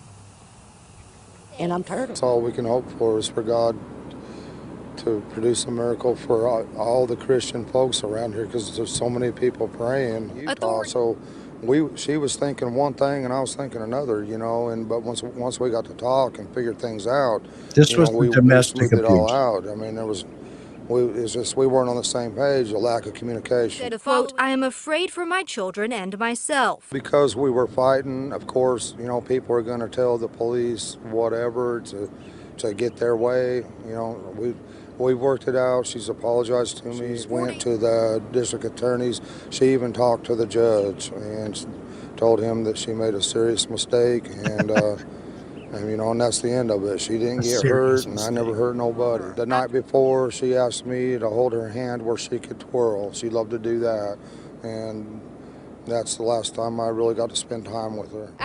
Good. So the first This question is Mom. you can have your last name and And spell the- it out for me. Okay. Jennifer Soto. Soto case. JENNIFERSOTO. Mother. Mother. Jennifer, tell me how you feeling right now. I feel like I can't breathe. All I keep thinking about is, where is she? Is she safe? Is she okay? But we're all a wreck. My entire family is a mess. We're just so worried. When did you first realize, or when did you file a missing report? We filed a missing report. We called the police at like 4:45 yesterday, 4:45 p.m. But she actually went missing early that morning, around between 8:45 and 9 o'clock in the morning. She went missing. We had dropped her off close to the school. She wanted to walk the rest of the way. Gary, what's your thought just watching this? Mom is not a suspect, by the way. The police at this point say that she's not a suspect yet. There are too many possibilities here, and I think it's best. Yeah. I don't really want to speculate on this one, because the fact is that there is some visceral, emotional thing going on here, and it's not possible to tell if that's the terror of a person who, you know, is being authentic, or a person who's afraid of certain thing coming out, or a person who's using something, or it's impossible to tell. So that without additional information. So I just think in this case, let's just let the jury, you know, be out. But the male involved in this situation, I mean, that just stinks to high heaven. Although, you know, again, innocent to proven guilty, but you have all the classic indicators. Well, and with him, that's why I think it's important for folks, you know, to your point, when they look at Mom here, he may have utilized every trick in the book to hoodwink her and keep her kind of into the distance and keep her into the dark. But the other situation that I just showed with the other parents, etc., they were the last people to see that little girl.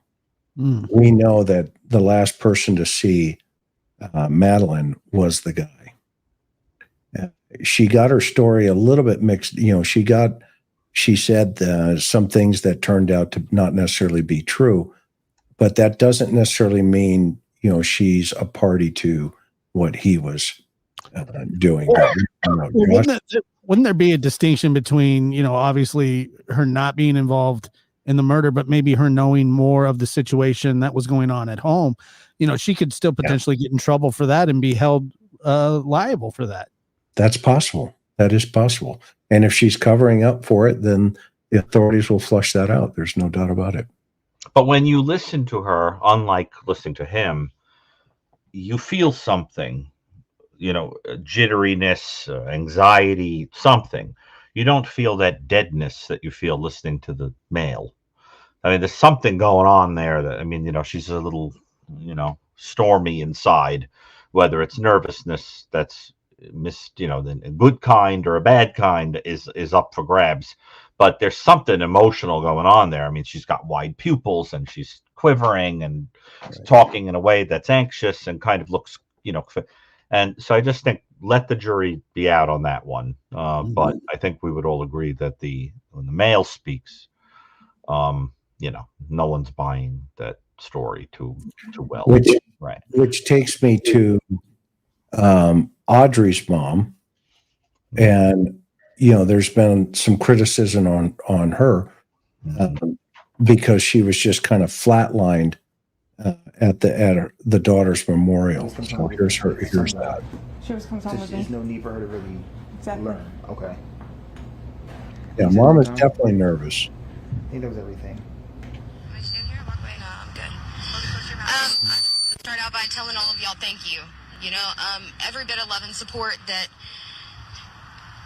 is here for my baby right now it's amazing. Just to see so many faces that I don't even know personally, but I just I'm at a loss for words most of the time, other than the fact that I am beyond blessed to be able to give birth to something that she was perfection. And as a parent, we're all pretty biased that we think our kids are perfect, that it just is what it is. But I'm truly blessed to have given birth to such an amazing little girl. And I just want to once again thank all of y'all for coming out. And if y'all would like, y'all can go ahead and light your candles, and we'll start getting that done. Hopefully with all of our candles together, it'll be bright enough, maybe she can see it. Maybe she'll see all the love and support that come together at once. So thank y'all.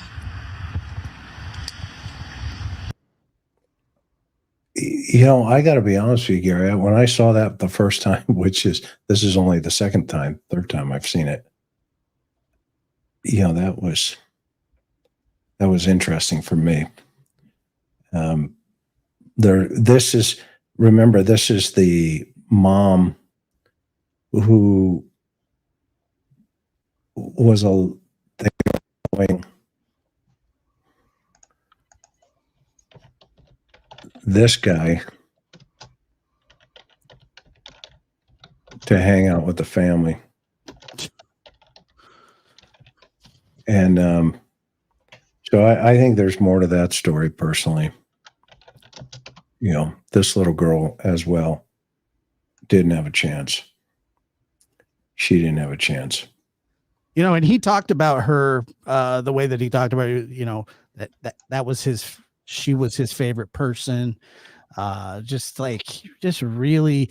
And then the whole story of him messaging the mother the night before Audrey goes missing was extremely telling in and of itself. It seemed like he was trying to set something up, but who knows what. But it's just, yeah. And I've heard other people that we've talked about tonight talk about kids, say that I was her favorite. She loved me more than anybody. And then you hear the other guy, my baby girl or our baby girl. And it's just, they can't really hide. They're trying to hide who they are, but it just kind of seeps from their pores, But in each story, I'm sorry, Chris. No, go ahead, Gary.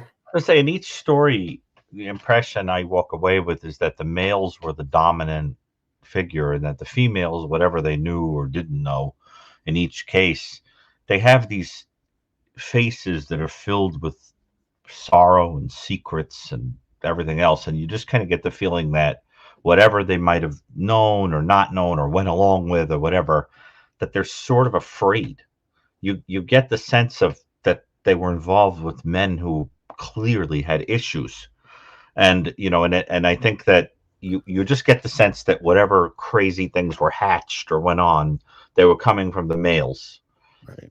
And the women are, I think, even though especially you may believe in some of these cases or all of these cases that there was some degree of awareness or involvement or whatever you are speculating, But the reality is that in a sense, there is a way to look at each of these women and see them as victim also. Even, you know, that's the thing. I mean, because these men are, you know, control freaks.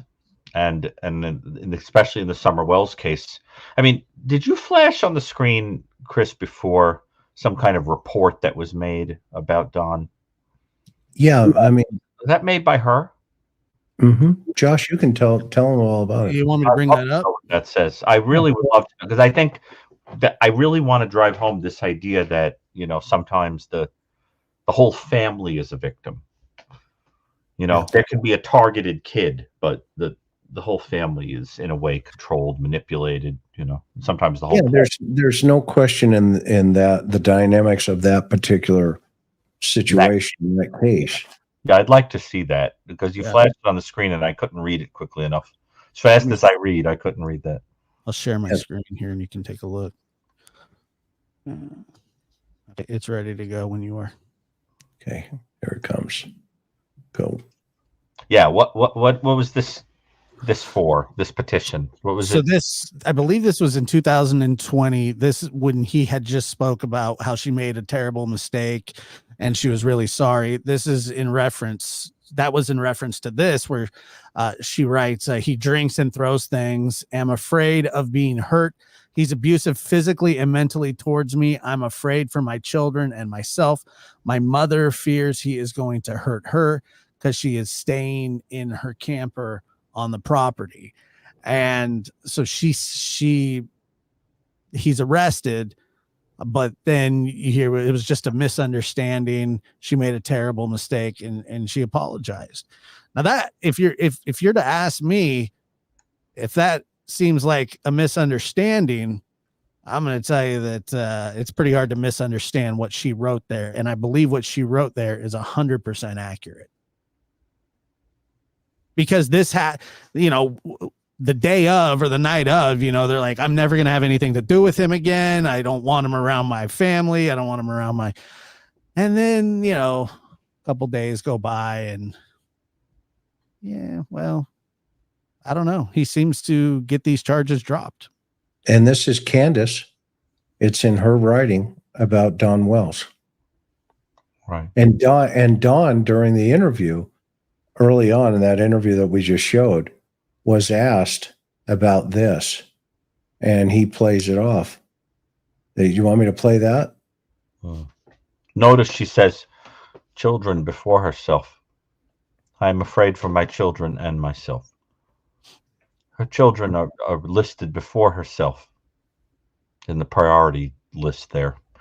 And see, I really think that if anything ever came out, it would be because somebody who was like beaten into submission or fear basically fractured away and said, look, you know, I'm petrified of this guy, but let me tell you what really went on, you know, and maybe even the grandmother, but you just get the picture of people that just don't want any more trouble and they just keep their mouths shut and they lie and they're told what to say. But in each of these situations, the center of it is a perverse, angry, you know, we don't know about Don, you know, the other ones are accused formally, but you've got this kind of manipulative, strange, controlling person. And, you know, you get the sense of people who become afraid that if they open their mouths or whatever, who knows what's going to happen to them. So there's that type, you know. And do you think in any of these cases, these women were totally shocked? Like, oh, wow, him? Like, you know, I can't believe that. You know, we were, you know, it's hard to believe. Yeah, he bought her a brand new car right after this, too. Really? Yeah. Yeah, a bribe, I guess. Yeah. Some would say or a gift to his loving wife from a loving husband. But yeah. Oh, I get it. Some would. Well, but it's important to understand that, you know, that with these people, you tend to have this whole kind of like pool of abused people, and abuse doesn't only have to be sexual. There could be emotional abuse, physical abuse, you know, scaring people, threatening them in private. If you say something, you're dead meat. You know, you don't know what's going on.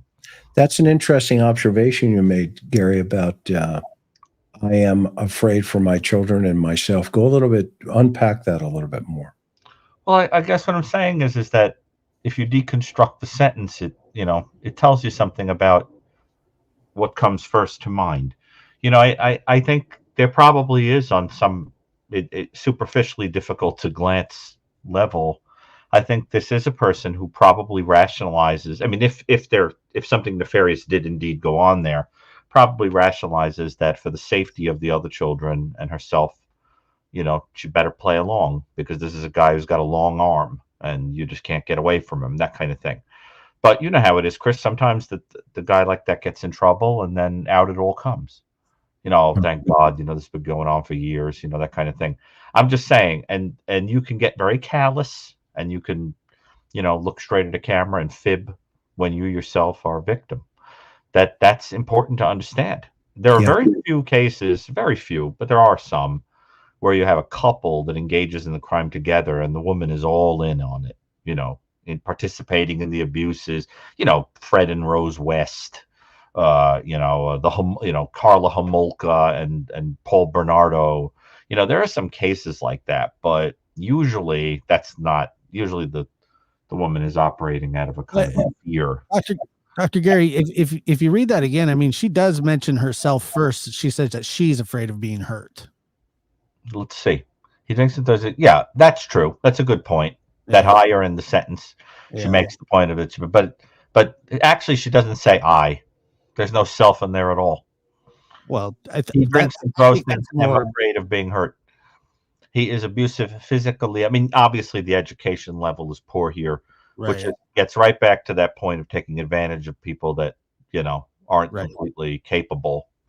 There are offenders, incidentally, who target people who are intellectually disabled instead of children, like Gary Heidnick, for example, who would take his victims from a home for the intellectually disabled, because it's the same principle that they don't know any better, they're not going to question you, etc. You have complete domination control over them.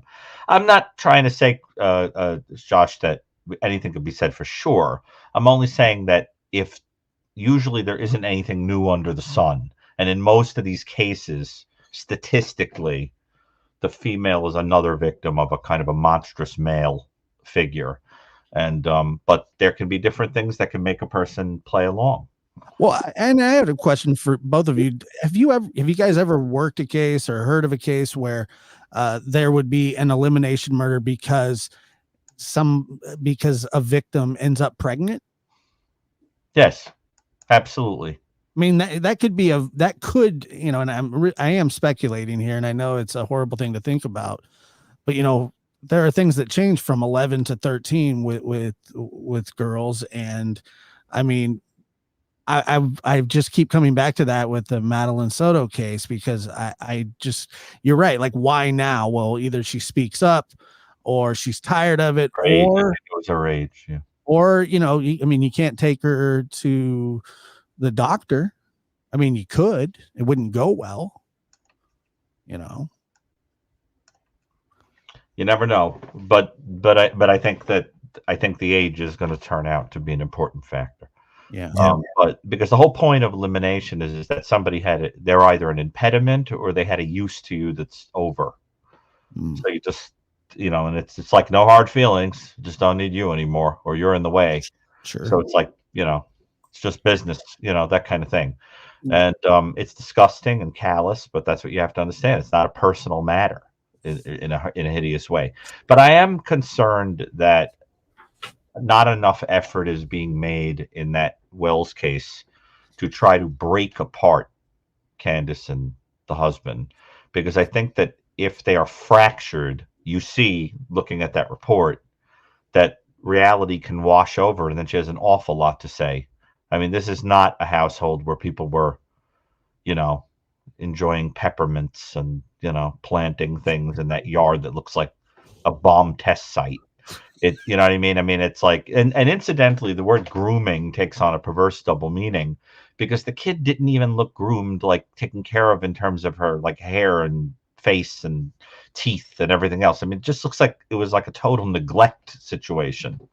It's filthy. You know what I'm saying? I mean, it's a filthy environment. I mean, wouldn't you say, Josh? It looks like the set of the Book of Eli, if you've ever seen that movie. I mean, Yeah, it it's is filthy. Yeah, it's apocalyptic in nature, man. I mean, right. And I've even heard that some of the film footage from the hit, like that place was actually worse before some spotlight started getting shed to them. Yeah, but Josh, didn't you hear all my video was all fake? Remember? Yeah, I heard something about that. I was like, wow, Chris is a great editor, you know. I mean, but it's all AI before it all came about. That is a classic technique that is used by cult leaders, psychopaths, BS salesmen, politicians that are full of crap. What you do is What you do is you convince a person that even the evidence of their own lies, the evidence of their own eyes is not true. And you have to tell the person any information that's going to come in, you need to understand that only I tell you the truth. That's fake. And that's the whole thing. So of course, what's left after things are on film, except to say, that's not real. That's completely fake. So Chris, you went in there. I saw the comment. So apparently you went in there and created sham videos for the purpose of, making somebody look bad. Well, and shortly thereafter, I took her. I mean, Don came out and said I was the one who kidnapped her off the property. Oh, get at it. Well, listen, at least the implication of the fib is that if you saw what was going on there, you would think it was pretty bad. I would have taken her if I saw her in that environment. I rescued her, right? Yeah, I would have taken her right to the cops or called CPS. I would have stood right there on the property, called 911. Said, we need you guys over here now. Yeah, well, but that's a classic trick, that's like groomer, liar, cultist, 101. But the like that Shaggy song, the woman walks in on you hooking up with somebody, and you literally look her in the eye, and you say, "Wasn't me." Yeah, exactly. It's like, are you kidding?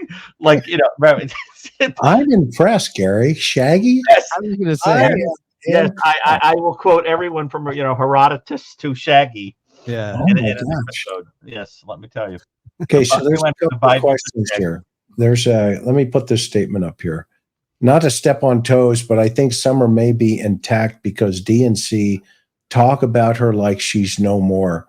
We have to come to grips with it. We will see her again. Let's move on. That's Eric's opinion. Any thoughts? Well, it's been 3 years. We haven't seen her yet. That's my only opinion.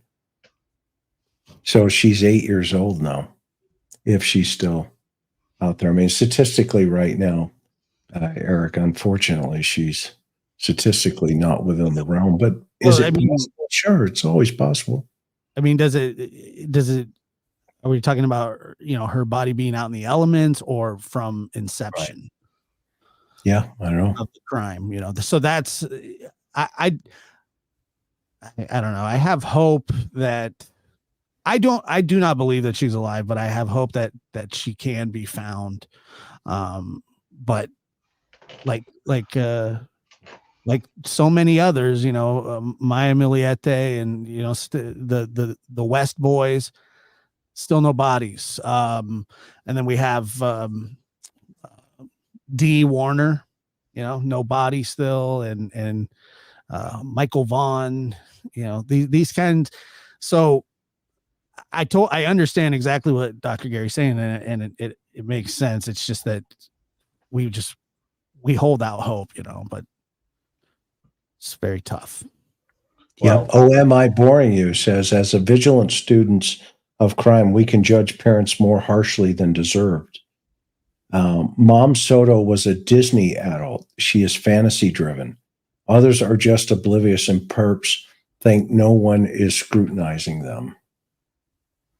Well, I think it's true, Chris, that the jury is out on these people. I mean, I think we have to figure out what was going on with the men, and then time will tell. But listen, never underestimate the power of denial.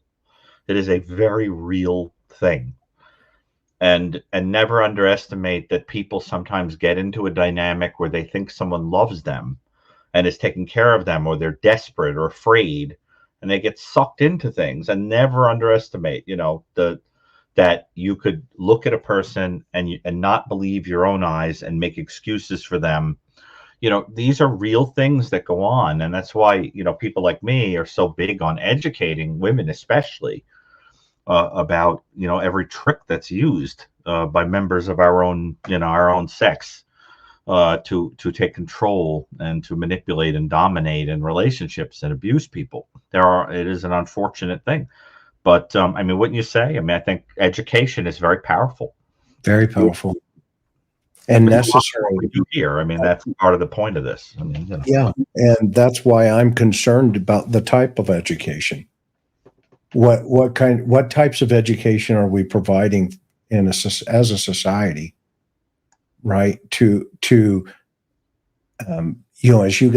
you know, and Josh, as you know, I sit on the board of directors for the Greatest Save, which is the largest and oldest child safety program in the United States. It started in 1990 after the death of Leticia Hernandez.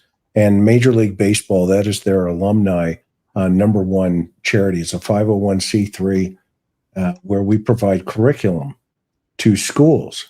In Florida, it's in every school, in Alabama, et cetera. But where I'm going here is the type of curriculum that is provided is critical for the education of our children, because if we don't teach them, what it means to have this, when a car comes up, pulls up, and we've got to give them the skill set to know what's right and what's wrong. And when we blur that line, then guys who hang out with, Soto, with Madeline's mom, with whoever, they have the advantage. And they're looking for that advantage. And, I tell this story all the time. 1981, the whole reason my life took a turn was I saw a car pull up. My oldest son was on the sidewalk riding his big wheel. A car pulls up, the passenger door opened, and he tried to get my kid in that car. That was 1981. Within a year, I made a deal with God. I would hunt these people down for the rest of my life. It has been 41 years. Okay? That's what motivated me back then, and this is what continues to motivate me today. And when we see things in our social circles, they become very dangerous. I wasn't born then. Well, no, you probably weren't. But you're here now. And Muddy Paws, to her question here is this happening more and more, or is this happening more in the U.S. than other countries? Is it an international problem? What are your thoughts on why is this happening more often? Let's all take a bite at that one. Josh, what do you think?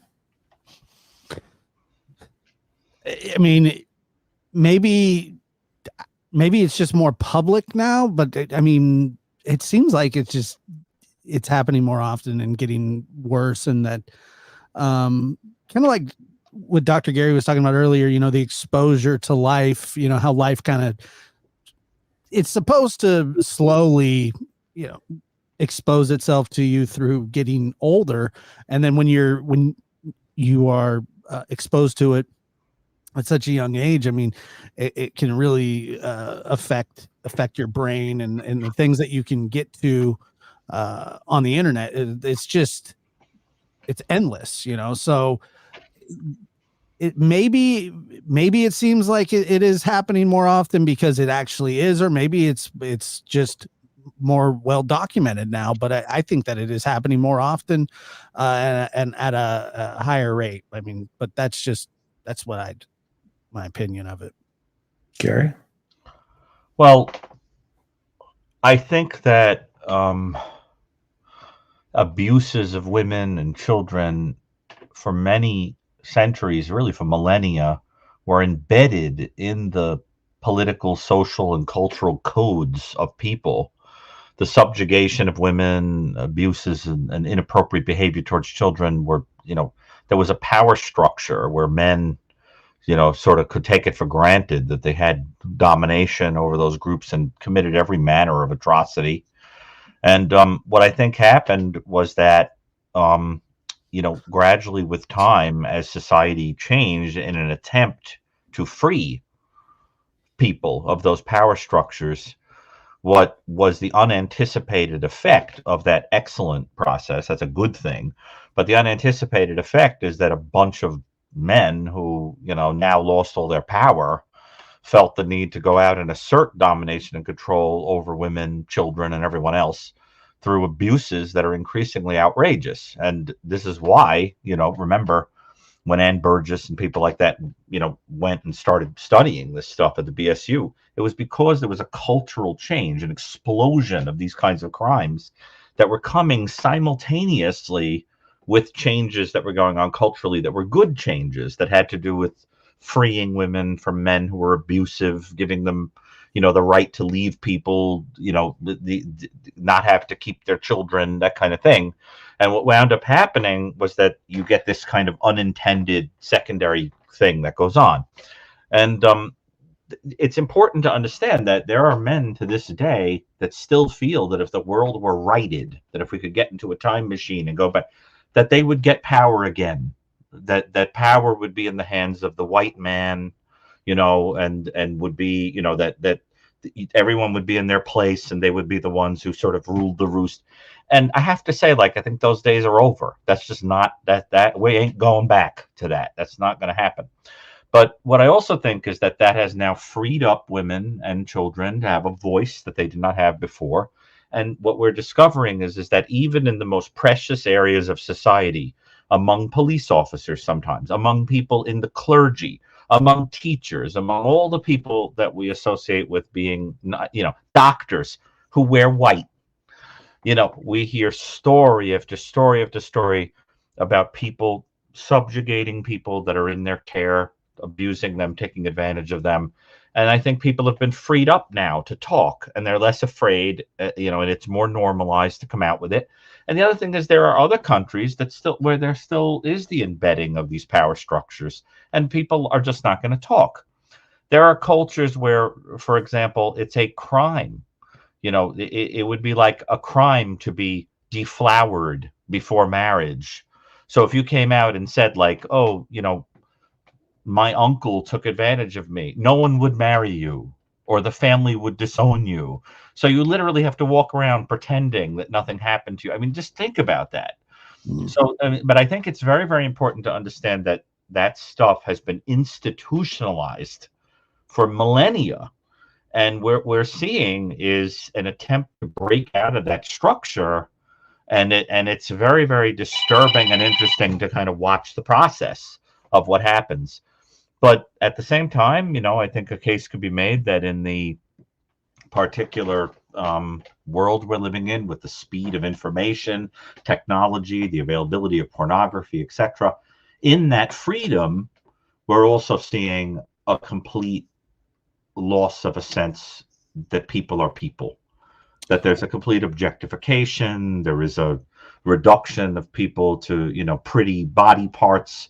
Relationships last minutes. You can go on a dating site. It's like looking at dating Amazon, where you say, I want, someone with this color hair and this body size, and we'll meet for a hookup and never talk again, and it's delivered to your door, right? Literally to the doorstep.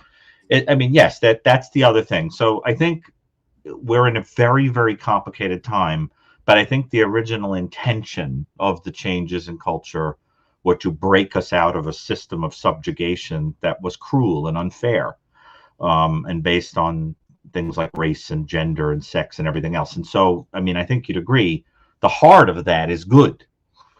The heart equalization is a good thing. It's just that you wind up with all these complicated, I don't want to minimize it by saying growing pains, but you wind up with these changes that are just difficult for people that are more ill or brittle. What do you think, Josh? Well, I think that, you're spot on with what you're saying, but I also think that since the laws, have become, I mean, you get more time in jail for robbing a liquor store. But I've been watching a lot of Bonanza, big Cartwright fan. Okay. And they'll hang you for stealing a horseback. Josh, right? Strike two. Go ahead. They would hang you for being a horse thief, right? What do you think they would do to you for doing something terrible to a children? Well, you'd get the exact same treatment you get that a horse thief would get, right? Well, you steal a horse now, they're not going to put you. Yeah, you're making a really, really good point, and it's something that is very controversial because the reality is that one of these unintended side effects of a lot of the thinking and psychology is that now everything is a sickness, right? So part of the problem with some of these crimes against kids, etc., is that there's the conceptualization of the offender as being sick instead of understanding that was doing something that's morally reprehensible. So that what you see is a lot more like, we'll give them medication treatment and they'll have someone to talk to and they'll go into a special place, where they'll get treated, instead of the understanding that this is a person who has a perverse fantasy life that will never go away, where the person will just repetitively do that and lie. Because some of these people are psychopathic. Some of them are sick, but some of them are psychopaths. Yeah, but I mean, even if that's the case, and they say, well, that's a sick person. Well, that's a tough break. They did a terrible thing. The intent, it's like I always have a problem with murder and attempted murder. Like you right. You don't go to prison the rest of your life for attempted murder because somehow, some way, by a centimeter, they missed a vital organ or artery. So, you have a chance for parole. The intent is there. It's just, it doesn't really make a lot of sense to me with that kind of, the person has mental issues. Anybody that is Ted Bundy, who is considered very smart, obviously had mental issues. What? I don't know. But to me, as a layman, somebody who doesn't understand it or study it, I don't care. I just know what he's done. Does that make sense? Ted Bundy was morally bankrupt. That's what was wrong with Ted Bundy. Yeah. I mean, that's the problem, is that unfortunately, you have to remember that the roots of psychiatry were in theology and biology and philosophy. And what wound up happening was that all the things we didn't like about people that had to do with moral choice are stuck under the same umbrella as things like schizophrenia and anxiety disorders. So that you're literally saying, it's like why there's no sadistic personality disorder anymore in the DSM, because it was being used as a defense. Oh, I'm sorry, Your Honor, that my client beat up his wife. He's suffering from sadistic personality disorder. I mean, think about that. I mean, that's a point Michael Stone, my dear departed mentor, used to tell me all the time, because he was there when they took it out of the book. He said to me, it was because people were using it as a defense. And can you imagine? So, but this is because with a personality problem like that, the pathology is not in you. It's in what you do to the world. That's why there's a distinction between the words sociopath and psychopath. Psychopath implies that the pathology is in your psyche. Sociopath means that the pathology is in society because you hurt them. I always like that word better for that reason. It captures the truth that you don't feel any pain.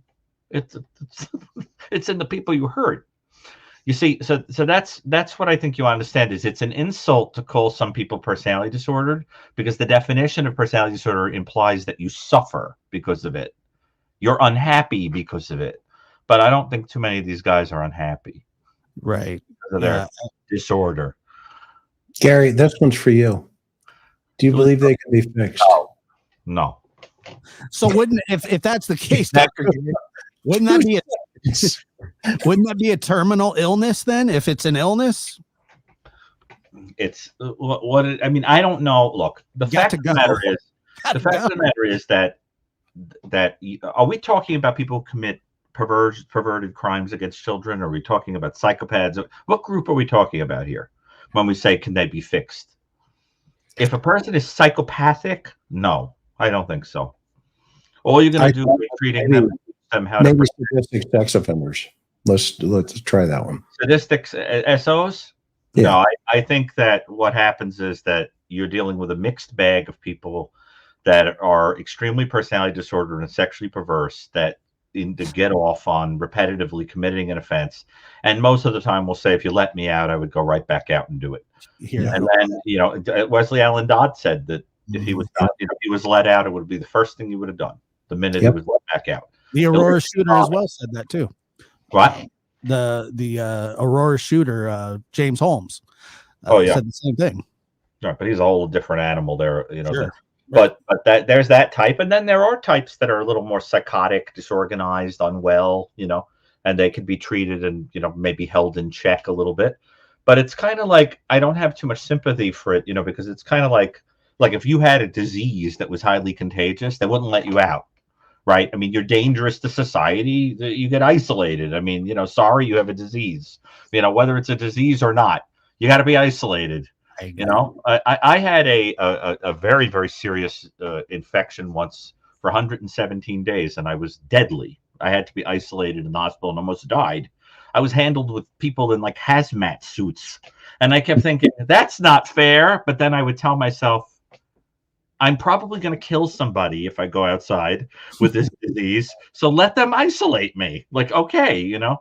And so I just think there's something to this weird, displaced false compassion that we have in our culture that is part of this culture of narcissism, where we have more sympathy for the mugger than the mugged. It's very weird. And I think that we have to kind of pause and get our priorities straight a little bit here. You know, that's why, Chris, one of the most attractive things about your show is the emphasis on the victim. Yeah, I try to focus on the reality of who's not here versus, you know, the who did what. I mean, I also am, and you know, I'm very empathetic, you know, to folks that if they didn't do it, then I'm the first person that will get in line and take a beating. But I will say, no, they didn't do it. And I have a track record of that. But at the same time, if they did do it, no, you're done. You're toast. Have a great day. You know, put butter on it. You know, enjoy your bologna sandwiches for the next 30 years. But my biggest concern is really, and I keep going back to this, and you know, to your point, they can't be fixed. I mean, they're broken. When they're broken. And I don't think people quite wrap their minds around the psychological aspects of, you know, so much CP and so much, you know, just inappropriate materials into the mind. I mean, Gary, help everybody to understand, and myself included, that stuff rewires you. I mean, to a point, to your point, where you are so desensitized to the human condition. How do they see another human being, specifically, you know, the poor victim, the women who are on the other side of this? I mean, look at Marin. Okay, Rachel Marin. I mean, she's out running, and next thing you know it, you know, she's gone. And these children as well. You know, who's failing us? But right, how to break that down? Well, first of all, you have to remember that the thing that makes most of us not do terrible things, I mean, this, you know, is fear. I mean, that's the problem with psychopathic people, is the lack of fear. You know, there's almost like a dead, bored internal experience where nothing upsets you. That's why, if treated well by the world, some of these people might do something pro-social, like be the one who throws themselves on a grenade to save everybody, you know, because they're not afraid. You know, but they're treated badly by the world, so they go out and they hate the world, and they use their fearlessness in a negative way. And what you want to understand is that any of us, if we wanted to, could conquer a fear by repetitively exposing ourselves to something. In fact, we use it in therapy, right? Exposure therapy is used. I mean, you know, I just had someone come and talk to me and tell me that they were so deathly afraid of touching a toilet that the parents were actually told to repetitively sit with the child and make them sit on the toilet seat and scream and yell and get upset until they could touch it without being afraid.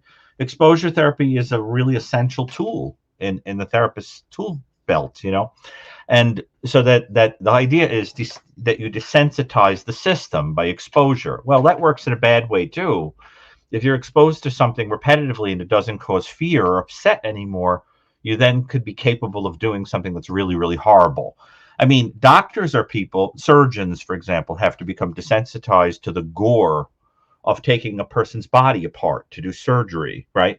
But they desensitize themselves because they're doing good, right? Or a person becomes desensitized in war because they have to kill for a good reason, right? Well, we all have that capacity to become desensitized. And I think what happens is very similar to what happens to a person with a drug problem, is that you get desensitized and then you're craving a dopamine explosion because you want the excitement. You want to feel something. You're in a deadened state. You do something that pushes your excitement over the edge, and then you need a greater and greater amount of dopamine, right? So it's not enough anymore to look at pornography. You need pornography that has themes that are especially frightening or horrifying, and then that's not enough. You need to go out and steal underwear or peep or attack a woman, or then there's the first time you go to a prostitute, and the first time you try to snatch a kid, and the first time and it builds and builds and you escalate, and the next thing you know, you've committed your first full-on essay or murder, and then they keep upping the ante from there. So what you wind up is with an escalation process, and that looks an awful lot like a drug thing. So I worry about that because the desensitization just greases the wheels a little. Why? The average age it kicks in for what? First murder? Yeah, 27 in a serial killer. Okay, and so do you see? Are there indications that is starting to slide? Is the average age of first offense changing? Yes. No, not that I've seen, although I know just the person to ask, Terry Leary of the serial killer database, because he would be able to answer that statistically if the age of first offense has changed in the past 10 years, 20 years, 30 years. But when taken as a huge average, it comes out to about 27. It's interesting, very different than the average age for mass murder, which is, about a decade later. But that is really intriguing because you're well out of that teenage age where it could be blamed on hormones or pruning of the brain or whatever that goes away with adulthood, and it can't be blamed on mental illness. Serious mental illness is something that starts in adolescence, right? So you start thinking, that sounds more like life circumstance and personality based. The thing is, we do know, and Ann Burgess would be the first person to tell you, having added this to the literature, right, is that these guys tend to start thinking about this stuff as little kids. It just takes them a really long time to act it out. The perversions and all that stuff can start even in adolescence, and hurting animals, being a bully, some fire setting, some other kind of things can start petty crime. When you wind up, the homicide track is more, you start that in the next decade. But the sexual perversions tend to start with that onset of puberty, where there's a mixing of sex and aggression. And, I was just talking to Dean Jackson of the Cold Case Foundation about this phenomenon. And we were talking about how with some of these guys, there's that moment that they remember them being paired. Like you're watching pornography and your father walks in on you, catches you, and beats you. So now, like, aggression is paired with that sexual arousal, right? That kind of thing. But something has to fuse them, those two things. Incidentally, this is something I guess I have to broach it, but it's bothering me. Do we know that the murders of the two girls that are known to be killed that we've been talking about today, do we know for sure that the events in which they were killed involved SA? The authorities haven't released their autopsy information, but there's there's indication of it because clothing was not found on. Right. But I mean, I hate to say it, but it's usually a pretty safe bet. Yeah. That these situations, and in the case of Summer Wells, I mean, do you guys not think that there was a major sexual abuse situation? I think so. Yeah, I think So with the I don't know. Yeah. with the sisters, the stepsisters coming forward, and by the way, there were a total of 7 women that came forward. Oh, I see. And the police investigated 3 of Mhm. those cases because they thought that was going to be the most convincing to put before the district attorney. But, one of them that we don't really talk about, but she came out and, went public and told everybody, look, you can say whatever you want about his sisters, but he did it to me. And, that was kind of, for me, it was like, okay, done. Yeah, we had her on the show. We had her on the show, right? She wanted to come on. We even told her, we hit her name and all that. That was your channel, right, Josh? I mean, we had her over there. We sure Right. did. And anybody can go watch that too. Go ahead. Yeah, listening to her tell the story, because first it was, well, the reason that they're doing this is because they want my dad's house or the inheritance or whatever that is, and like that was kind of his talking point. And then you had a lady come out who was friends with the stepsisters, and she described in detail what happened to her. And then when she heard that Summer went missing, she actually heard it on the radio. She said she pulled over her car and she had a panic attack. Yep. And she had never even told her husband what had happened to her until then. And it all just kind of came pouring out of her, and I mean, it was it was a trigger for her. It just kind of unfolded. And, she called and I talked to her at length about it, and I put her into contact with the authorities where it took place. And they confirmed that it, they took her statement and they wrote a report about it and put it in there. They even interviewed Don about it. And Don was in custody on another caper, and they interviewed him about it. And, of course, it was, he admitted to doing it to his sisters, to his stepsister, but it was they came on to him, and he was only 12 and she was 5. But what he doesn't like to talk about is the fact that he was 19 and she was 12 when it ended. From her, she said it ended when she was 12. And so there's to your question, do I think that played into possibly Summer's life? Well, Don's son, he is an RSO, okay, for, that problem. So yeah, I do believe that played into, Don's existence. And I think Summer was at a very high risk and exposure. And just like, I think God opened up a couple of windows here with Madeline and Audrey. He hasn't opened that window yet for Summer. Okay. But these two that we know about, if we look at the pathology of both of these cases before we prescribe anything, of course, we're going to diagnose what's going on here. But my prescription would be these are very similar in relationship to Summer Wells. And that's why we're talking about the 3 of them tonight and others, and that's the sad part about it. We never used to talk about this stuff years ago. I mean, yes, they were always in existence, but not, when was the last time we had this many children back to back to back?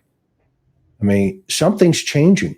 Something is changing. And I think my theory is just, it's the fuel. It's the fuel available to these guys.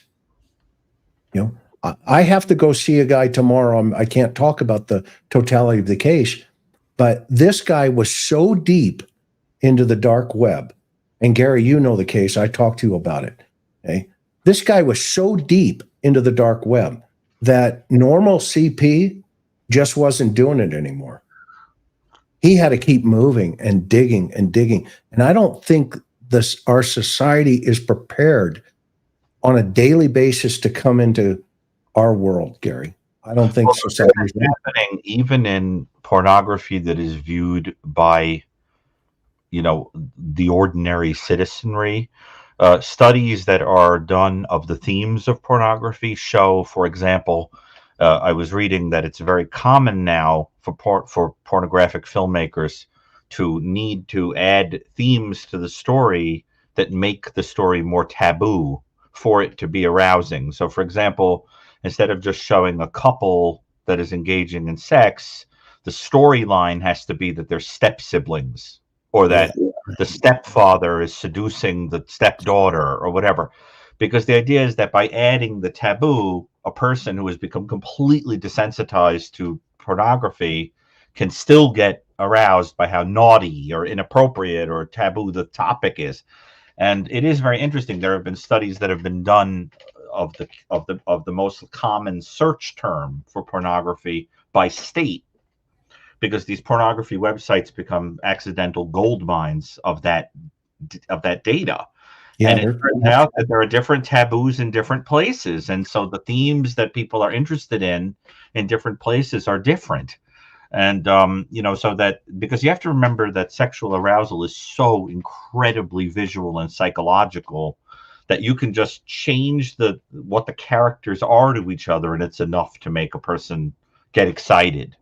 And another example of that is having adult actresses that are wearing attire that makes them look younger, right? So that becomes arousing to viewers that are really interested in younger people but need to watch legal pornography, etc. So that it is very, very disturbing how that's done. But the fact is that out in the general population, people are totally desensitized. Because now you can see practical nudity even without even having to look at a pornographic website. Yeah, concur. I have many pornography addicted clients who tell me that That's the answer for me. Here's the answer. But there are a lot of people who, even looking at like social media, they get aroused from that. That's enough to send them, reeling into the pornography. Well, and if we look at it, right, Josh? What do you think, Josh? We're doing a lot of chatting here. Yeah. And by the way, I'm absolutely loving this conversation because we've got almost 4,200 people still with us, but I'm absolutely loving this conversation because every one of our grandchildren, our children, every one of our friends, our neighbors, our mothers, all of our women that are in our lives, all of the men that are in our lives, i.e. our boys, our sons, our fathers, our grandfathers, we all need to hear this messaging. And it's not just, from me, but we need to hear it on a social level, on a society level that, look, we've just got to figure this out and do much better. We've got to do much better because we are contaminating and poisoning the children. I saw some statistics recently. Actually, it's kind of sad. I was talking to, somebody, and their 7-year-old, 6-year-old child was exposed to this stuff. Mm-hmm. And they're crying. The parents are crying. What do I do, Chris? What do I do? I didn't have an answer for them other than, the standard answer, keep the computer in a open public place where you can see the child on it, and don't give them a cell phone. Don't do it. So before my mother was ultimately killed by my father, my sister and I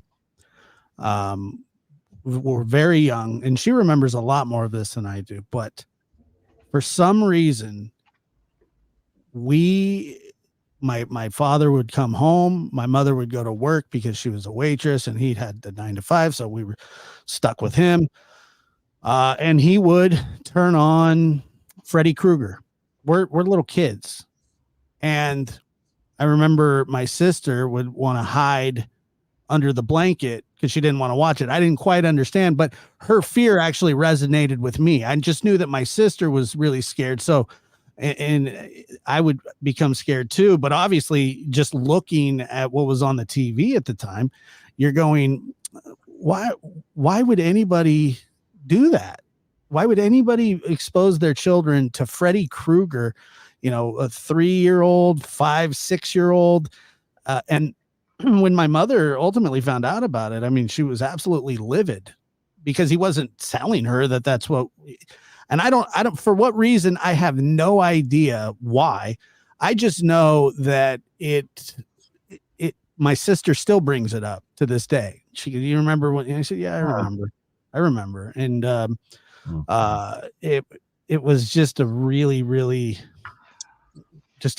weird thing. And I never understood once we moved in with my grandparents, like things like that never happened. But it's almost like you can't unring that bell, Well, Freddy Krueger is a very interesting character because if you remember the story, Freddy Krueger was a child predator. He was a serial killer that targeted little kids that he would lure to a boiler room to do God knows what to. But in the movies, all the victims are late teenagers that are basically being played by 20-something-year-olds, But he targets little kids, and and what happens is, think about the idea of a serial killer that even when you're in your bed sleeping in the most vulnerable place can get you. I mean, that's really what the point is of Freddy, is that it preys on the boogeyman construct that when you're in the most vulnerable place where like a little kid would sleep in the safety of their home, even then this darkness can get you. And thematically, you have really the heart of child predation, right? Which is that's the whole idea. So that's why I think that movie is so primally disturbing. All those movies, that whole series, primally disturbing, because there are themes there that sound a lot more like this kind of predation. It's not like Jason going around in the forest and killing campers, right? That sounds more like the kind of serial killing but Freddy is more like a child predator. And I think it's an especially disturbing movie. Well, it's funny. It's interesting that you say that as well, because as my sister got older, and it affected her more than it affected me, she was scared to go to sleep because of that movie, and she would wet the bed because she would not get out of bed.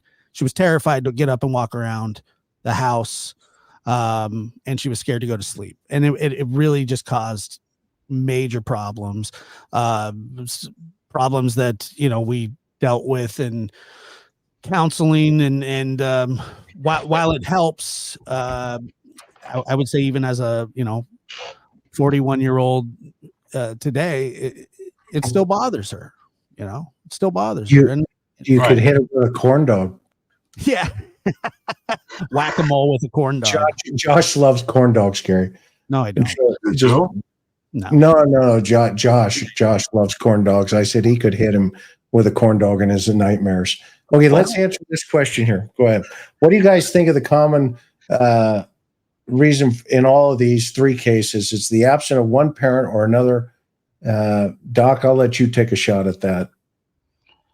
Well, I'd want to look at the cases more carefully. Remember that in the Wells case, again, there's been no formal accusation at all. In the other two cases, there has been, accusations against two men that have some similarities, but in some ways are different. But the common denominator seems to be that these kind of people prey upon individuals who are kind of how do we say this? Because I don't like to get into this because it comes across as a victim blaming, and it's not how I mean it. But they prey on people who have vulnerabilities. The idea is to find somebody who needs love, who needs attention, who needs, and then they take advantage of it. It's like a kind of a doorway through which, people like this pass, because the whole idea is that, it's like if you're an insecure person and you want complete control over someone, they need to be more insecure than you are.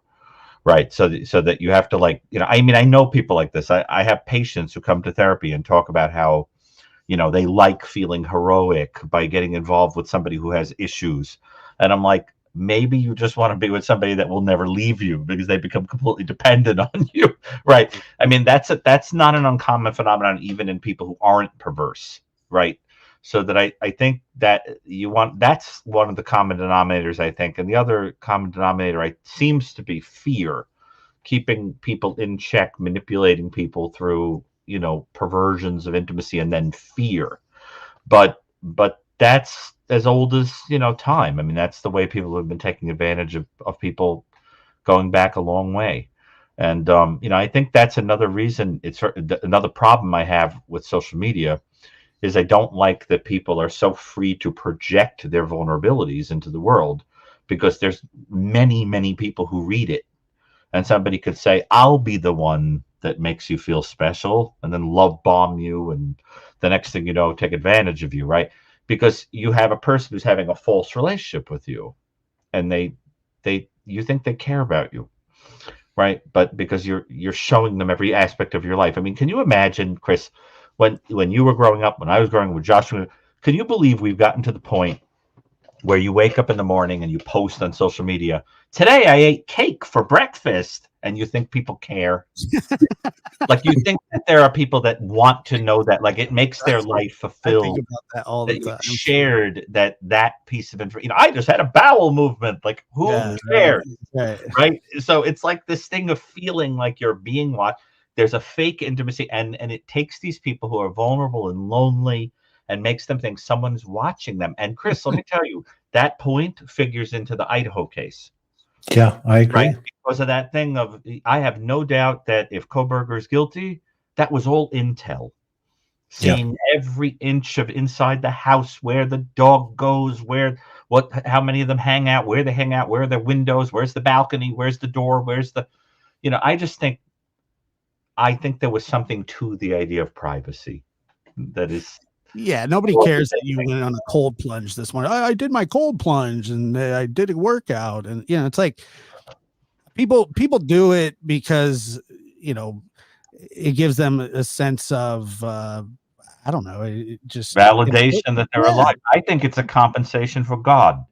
It's the idea that we used to feel somebody was watching us and cared about us. And if you get rid of him, you got to compensate for that, because we need it. That feeling of, I was here, I carved my name on the tree of life. Someone validates that it's important that I ate, a sardine sandwich in the park today. Well, if you get rid of that, you got to go out and find somebody else that does it, because it's a human need, right? I would never tell anybody I ate a sardine sandwich. Well, Gary, that is so deep. Keep going. That's what it is, right? I mean, so it's that thing of needing to feel that someone's got an eye on you all the time, that you're special. And that's really hard right now. I mean, that's I think that vulnerability is a doorway that predators wait to take advantage of. Absolutely. That's the way you want to see it. I'm glad people think that's deep. It just popped in my head, but I do think there's truth to that. I really do. What did you have for breakfast this morning, Dr. Gary? Me? The same thing I eat every single day. Oatmeal. You're an oatmeal guy, right? I'm an egg person. I'm very big on eggs. I eat them a little too much. But I think, Chris, that's because for some people, it originally goes back to, desiring to have parents that are watching them and care about them at all times. So, and that's why, the intactness of a home matters so much. These are all very primitive ideas that once you create that vulnerability in a person, it's like they have a sign on them. I'll let you in if you make me think that you're going to love me.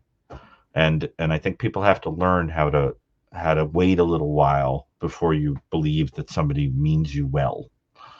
I don't know what your thoughts are on that, Josh, but I really think that's true. I go ahead, Josh. Well, I think that people do look for like that validation, but I think that they look for sort of any kind of engagement, even negative. I mean, and then it becomes like a internet war. This person's in my comments saying bad things here or bad things there, and a lot of people embrace that now. They're like, I don't delete anything on my channel, or on my Facebook. I just let all the comments, and that for somehow they think that there's some gladiator, by like going back at people for abuse. I just take it as like on my channel or anything, any social media at all. That's my house. I don't want my house dirty, and I don't like rude guests. That's it, But the people do invite it. Yeah. Yeah. Well, yeah. Go ahead. No, I'm just agreeing with Chuck. I think, we're having a paradigm shift in our society. I think there's an awakening taking place in terms of, I think the criminal element has awoken in relationship to having the skill set to manipulate, utilizing social media technology. And to your point, I think, the good people of this earth, which is, 98.9% of all people, they're all good. There is that, couple that you write about in here, that 2% or whatever it's going to be. It's a really small number, but I worry about this number becoming so, advanced up here that they start to manipulate, more and more. I always worry about my 5 grandkids. That I think about their future and I say to myself, okay, what can I do? How can I help them? Excuse me. Sorry. How can I participate in a positive way to give them the the skill set to navigate in the world that's ahead of us. And Josh, you've got boys, soon you're going to be a grandpa and you're going to have to. Well, nobody's pregnant, but he's got good genes. Oh, I understand. He means soon, as in it's probable that someday soon.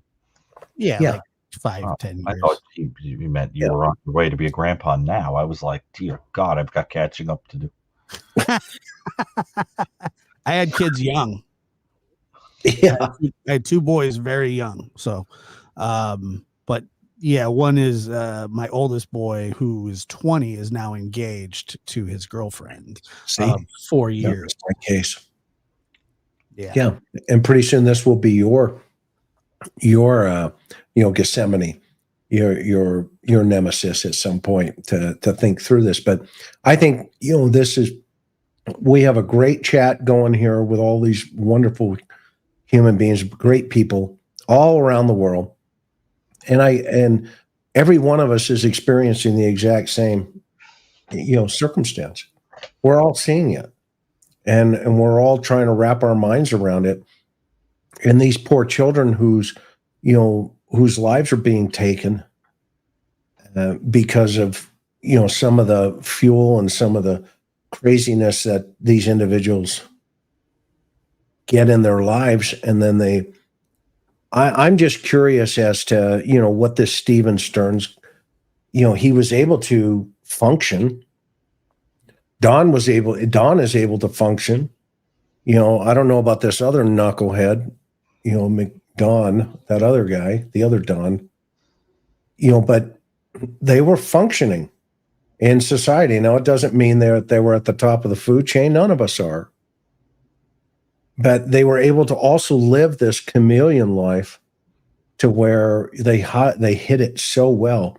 And that's what bothers me is, how can we turn the tables on them and expose it and get it out there? And Gary, more than all of us combined on that stuff. And, this little bit says, how do I get a session with you? You got to go to Manhattan and, you got to call his staff. But at the same time, it's interesting out there. From when I started my career to where we are today, we have seen a drastic shift. And stranger danger, I love this. It's not just stranger danger. Stranger danger is becoming a thing of, it'll never go away. But at the same time, we got to teach our kids how to shut the screens off. Because that stranger is in your living room. He's on your screen. I mean, if you think about it, I said this to somebody recently. I showed him my phone. And I said, there's a couple. We were sitting in church, and I looked around the building, and I saw this guy on his phone and stuff, yada, yada. And I said to him, the person asked me, he said, hey, look, and I looked and I said, oh, okay. And I said, you realize there are two types of windows in the buildings today, in our houses of worship. I said, for the first time in history, okay, the devil has a window during the sacrament meeting in the building. So you literally can be taking the sacrament, okay, and the devil can be sitting next to you in another window in another part of the world, really deep, meaning that person can have, for the very first time, the devil can come to church in the world. In our lifetime, he's at church. Okay? And when I say that, it doesn't mean, totally focusing on a religious concept. That means any belief system you may have, it can be infiltrated by an evil opposition in all things. An evil opposite can pull the next person next to you. You could be at a yoga class.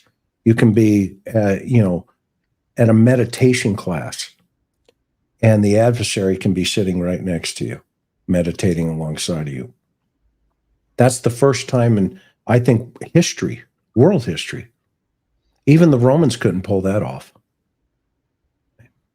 I don't think, and the Romans. Remember, Chris, that Judas was at the Last Supper and had his feet washed, and sang with them, and ate with them. Right, but the scripture says that the devil had entered his heart. Right. So you already have from the beginning. You already have from the beginning that perversion of the supper. But I think go ahead, Josh. No, I didn't mean to interrupt. I was just saying that if you don't interrupt me, you'll never get anywhere in life. Now that my kids are adults, I don't monitor what goes on with their online presence. But as they were coming up, I would always say to them, I just want you to know, it's not me. I'm not spying on you. I'm not. But everything that goes on your computer and your phone, I can see it all. Okay. I just want you to know that it's not because I don't trust you. It's because I don't trust other people. And that's just the way it's going to be. I pay for the devices. I pay for the internet. And I mean, even as they get, we get 14, 15, they're like, this is kind of ridiculous. Well, I don't really care. That doesn't bother me. I'm just being honest with you that I am monitoring what's going on, and I always will. Look at our society, though, right? To your points, Josh, real fast. When was the last time the parents said, come in when the lights come on? Honestly, I mean, mic drop. That's a paradigm shift. It's a paradigm shift in the world. We're afraid. People are afraid to let their children out of their sight. Why is that? What is going on in our world that we cannot? I mean, when Adam Walsh was taken, right? He was taken by Otis like 6 seconds after he came out of the door, after getting kicked out of the store, right? Remember, Gary, you know the story. When he was kicked out of the store by a security guard, okay? And within seconds, he was gone. Okay? That was back then. Today, those types of things have multiplied. Leticia Hernandez, Summer Wells, it just, the list goes on. Laura Arroyo, and the list just keeps going. Okay? And now today, you have parents who sit out on their front porches and they watch their children play. Mama bears out there watching their children play, keeping an eye on the cars, keeping an eye on the children. et cetera, et cetera, et cetera. And it doesn't have to be Mayberry, right?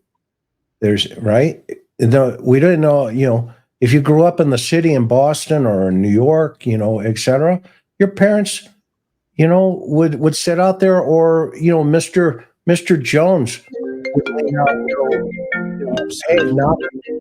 That's all right. Mr. Jones would lean out the window and go, knock it off.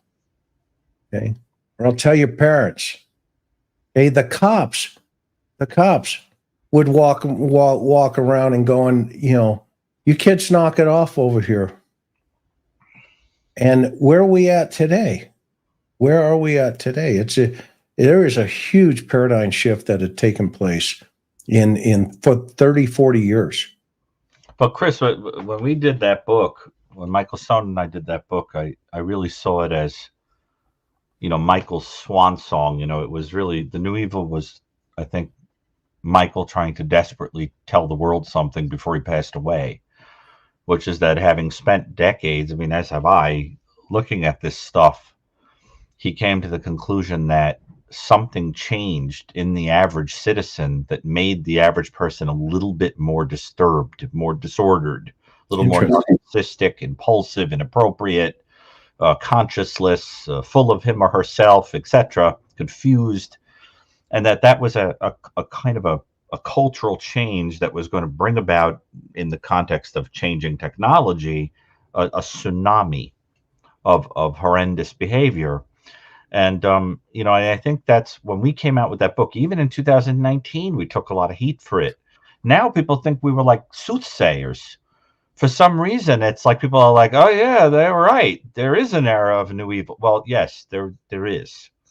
And it didn't start yesterday. Like we say in the book, it came on the way that if you gradually change the temperature of the water in a pot, the frog in the pot doesn't feel it, but it boils eventually. It's only when you abruptly change the temperature that it realizes it's hot and tries to jump out. So it's been a gradual heating in that pot over time. And but let's put it this way, Michael, if he were here, and I, we would say that it isn't something we wanted to be right about, but there is no question. And people are starting to really take seriously this idea that something is going on. Even criminological circles are starting to ask the question, why are these things happening all of a sudden that didn't happen before? Why are there crimes that could have happened before, but they just don't? You don't see them until now. And it's a very important question. And I think, even if you take morality and religion and all these things off the table, you are left with this puzzle of why these things are happening. And, so I don't know. I have a lot of theories about it. Maybe people can read the book. I know. And I noticed that most people are very taken by the book, but there's a tiny fragment of people who get angry about it because it indicts them. If they believe what it says, it hurts them, so that they have to trash it, right? So you see this very interesting these people who will attack you, like, how dare you call me out, on what I'm doing. And but that's okay. I know a psychopath when I see one. I don't need a psychopath to like me. Right. You know what I'm saying? So, but Chris, you get what I'm saying? It's like, I hear you. a few years ago, that was a controversial construct. Yeah, I hear you. And yeah, it's going to be an interesting study in behavior science. And you, Gary, and Ann and Victor, are on the cutting edge here.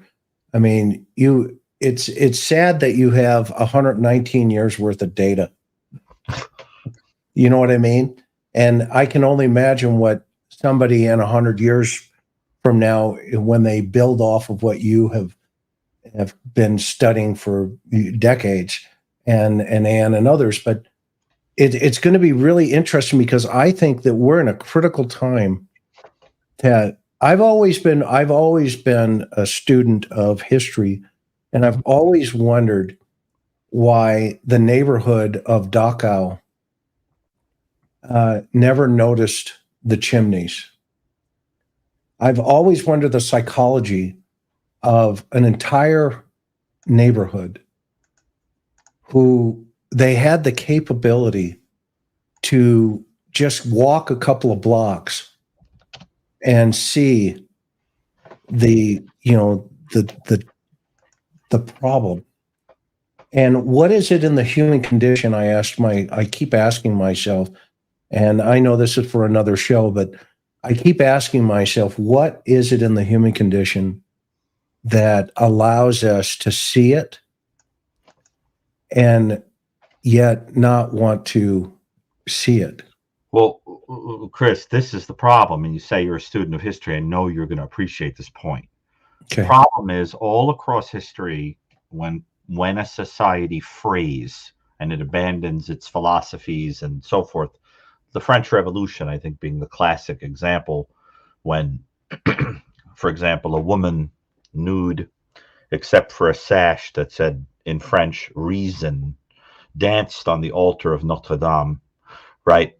Where they had previously held mass, is now dancing on it in a nude sex show. People who visit the cathedral don't realize that happened. That what winds up happening is that it opens you up to a despot that comes in masquerading as the person who will return you to order. Usually that person is a liar and a psychopath too. But what will happen is you open yourself up to a despotic tyrant that claims they're going to come in Putin style, and restore everything to order.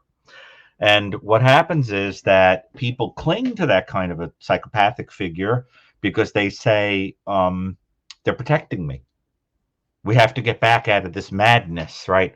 So the danger is swinging the other direction, letting the pendulum go so far in the other direction that we become so afraid that we give our power over to somebody who is kind of laughing at us because we're now under their thumb. And that's what we have to be careful of. That's where I think society is going to go. I think we're going in the direction of a dystopian, tyrannical society to compensate for all the swing in the other direction, because that's what history tells us will happen. And then eventually you swing the other way. You overthrow that person and their ideas. They wind up on the dustbin of history, and you sway back where we are. So that's what I'm afraid of, is that the only solution to all this in a lot of people's mind is going to be fear and throwing yourself at some kind of tyrant. And I think we have to be very, very careful of that, because we as a society now are the person with the vulnerability that some psychopath will take advantage of. That's what we want to be careful of. And I think we're seeing it with the children. Well, I mean, let's just say you can take that statement that I just made, contemplate it, and arrive at a lot of conclusions, but I will leave them to the thinker, the free thinker out there. But let's just say that, that is the danger right now. And that is predictable based on history, based on thousands of years of history. That is what people do. They don't do anything that new. All that changes is the way they play out horrible things. Yeah. That's a point that somebody made in the chat, and I wanted to address it. They said, "Oh, why are you making it seem that this evil stuff is all new? It's been going on since the dawn of time." Of course, the drives to do terrible things have always been there, but what was missing was the opportunity, the technology, and the audacity. Now you can play them out to the extreme. So anyway, I don't know what your thoughts are on all that, but I just think it's important to pay attention to the historical trends and the way that we're sort of sitting around now waiting for some strong man to come along and tell us I'll fix it. Yeah. The accessibility is a huge reason why these things are happening more. I mean, like you said earlier, like online dating sites and dating apps. I mean, they have legitimately shut down sites because there had just been way too many issues, predators using the apps. And now they give their little, "We're not responsible for your safety if you meet up with a stranger, but we encourage you to use our app still, and cautiously." And there's so much more communication you can get to people easier. Like like Chris said, the devil's in the church. The devil comes into your house as well, and you don't even know that the devil's there, because your kid is talking to somebody who they think is like a 15-year-old gamer like them, and they're a 47-year-old perv looking to get whatever they can out of them. It's like it is. That's what makes society, not just society, but like the internet society so detrimental, because they're everywhere. They're watching this show right now. They're everywhere. I think they've always kind of been, but the thing is that that they didn't have the means and the opportunity, and as I said, the audacity to play this stuff out. There's no question there have been perverts all throughout history, of course. But most of the time throughout history, the people who would engage in these things, who had the power to do them, were the people in power.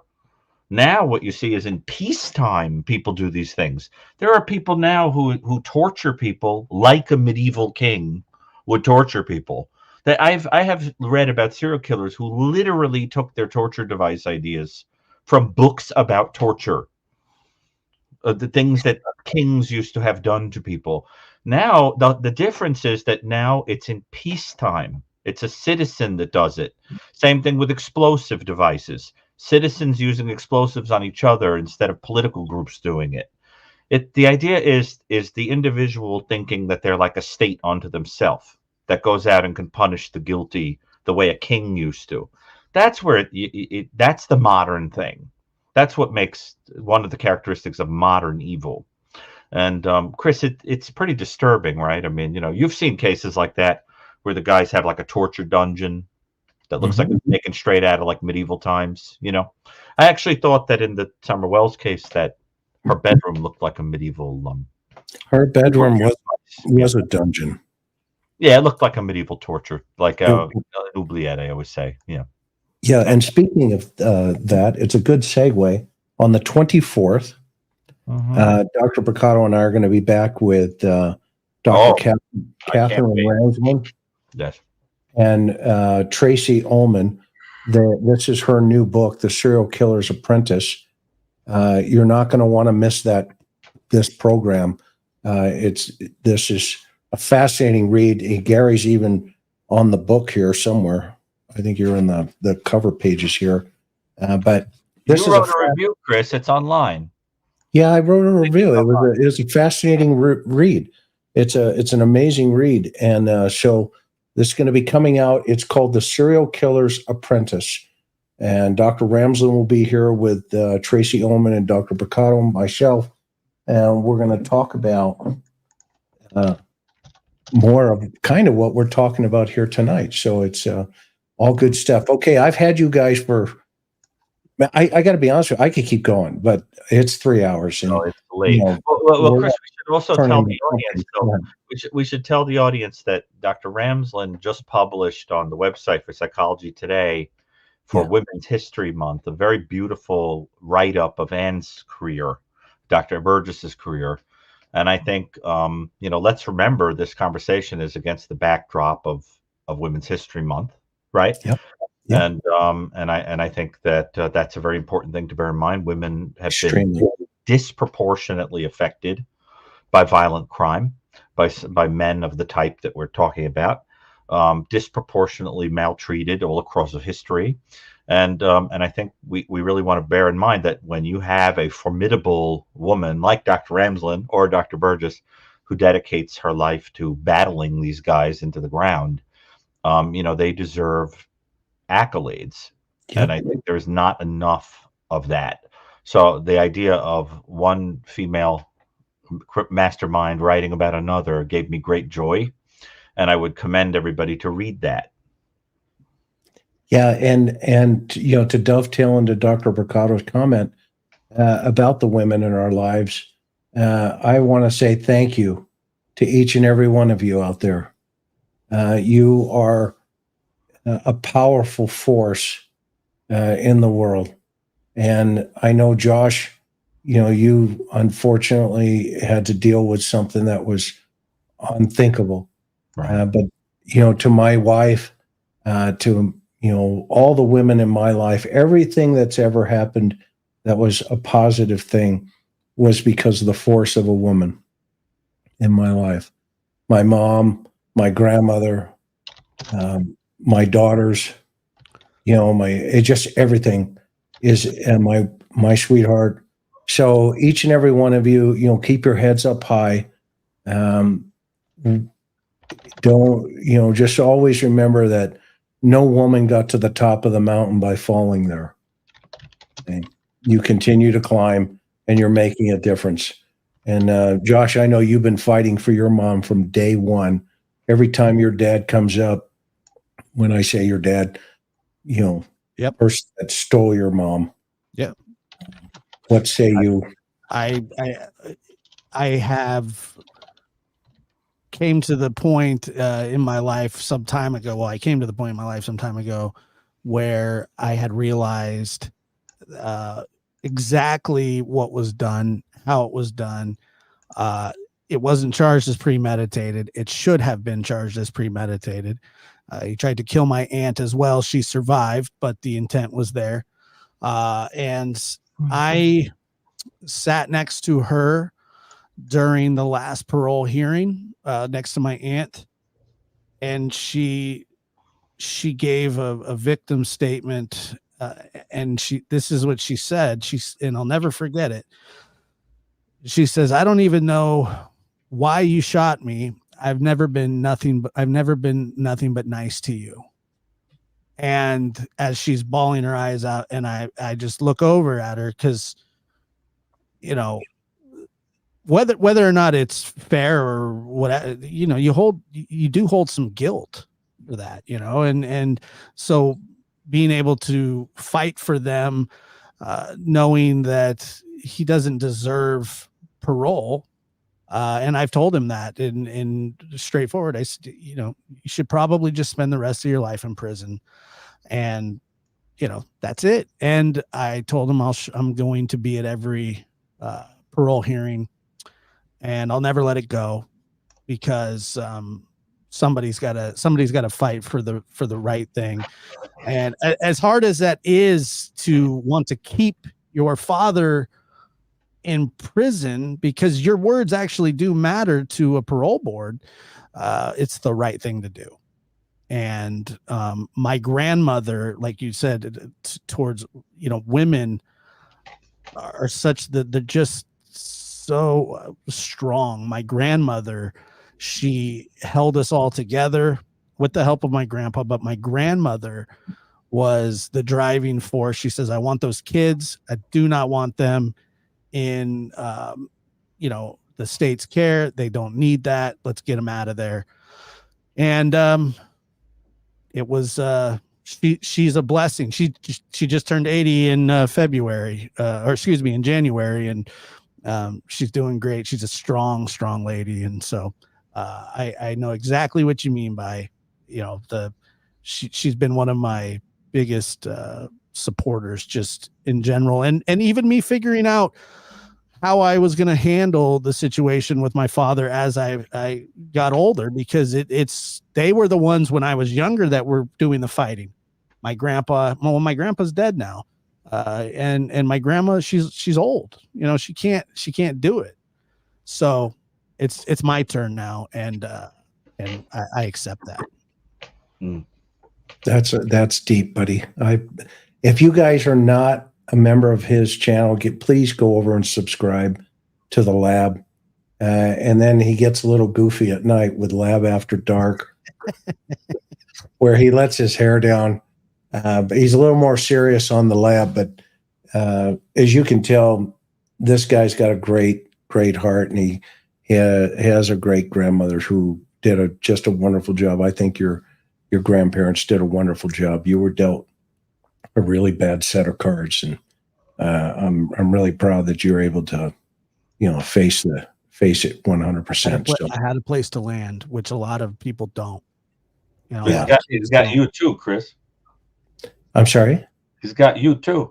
Absolutely, and you. All right, we've got good friends here, and just like everybody else, right? We need somebody. We need somebody and a dog or a cat, you gotta have animals in your life too. Well, That's just you know, personal I tell opinion. people this all the time. This is 1% of our relationship is online here. You know, we're true friends, and that's just how it is, and that's how it's going to be. Are you guys ready to go to Hawaii? Let's do it. I think this has been a great program. Everybody, we love you. We care about you. Thank you so much for supporting our channels. We are grateful for it, and we only ask that you hit, again, that subscribe button and send this around. You never know, this information could save somebody else's life, and that's what we're here for. So, and Chris, just because I get a lot of messages after these shows, yes. but people call my office and they write me at my office, I would just say, if I've said in the chat, like, stay in touch, talk to me, I'll answer that later. It's best to find me on social media, not to contact me in the work. Out of your office. Yeah. I really want to put that out there because I cannot tell you how many people do. I feel like Elvis or something. I get these weird, like fan messages and things. I mean, lovely, but it's not the place for it. It's all in the pork chops, baby. All in the pork chops. Shaggy and Michael Jackson. All in one. All in So one. they'll be getting like glossy 8x10s, with Shaggy. printed I mean, signatures or something. Let them, please, if you can. We need a Dr. Brucato Elvis emoji. Yeah, all That's right. Elvis. Josh, can you hook me up? I got you. On that? It's an easy Okay. thing. Right. All right. And I'll be singing "Return to Sender." All right. We No, love you no, guys. all right. On that note, Aloha. Have a good night.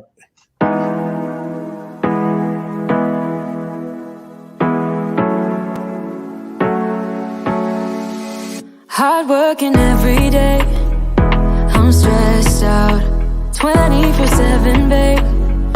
No timeouts, wish we could fly away. You and I go to our favorite place. Oh yeah, make special memories together. I'll be your company now and forever. I say we fly away, you and me, go to our favorite place. Feeling the sun on my face in Hawaii. With you, Hawaii. With you, Hawaii. With you, Hawaii. I need a summer breeze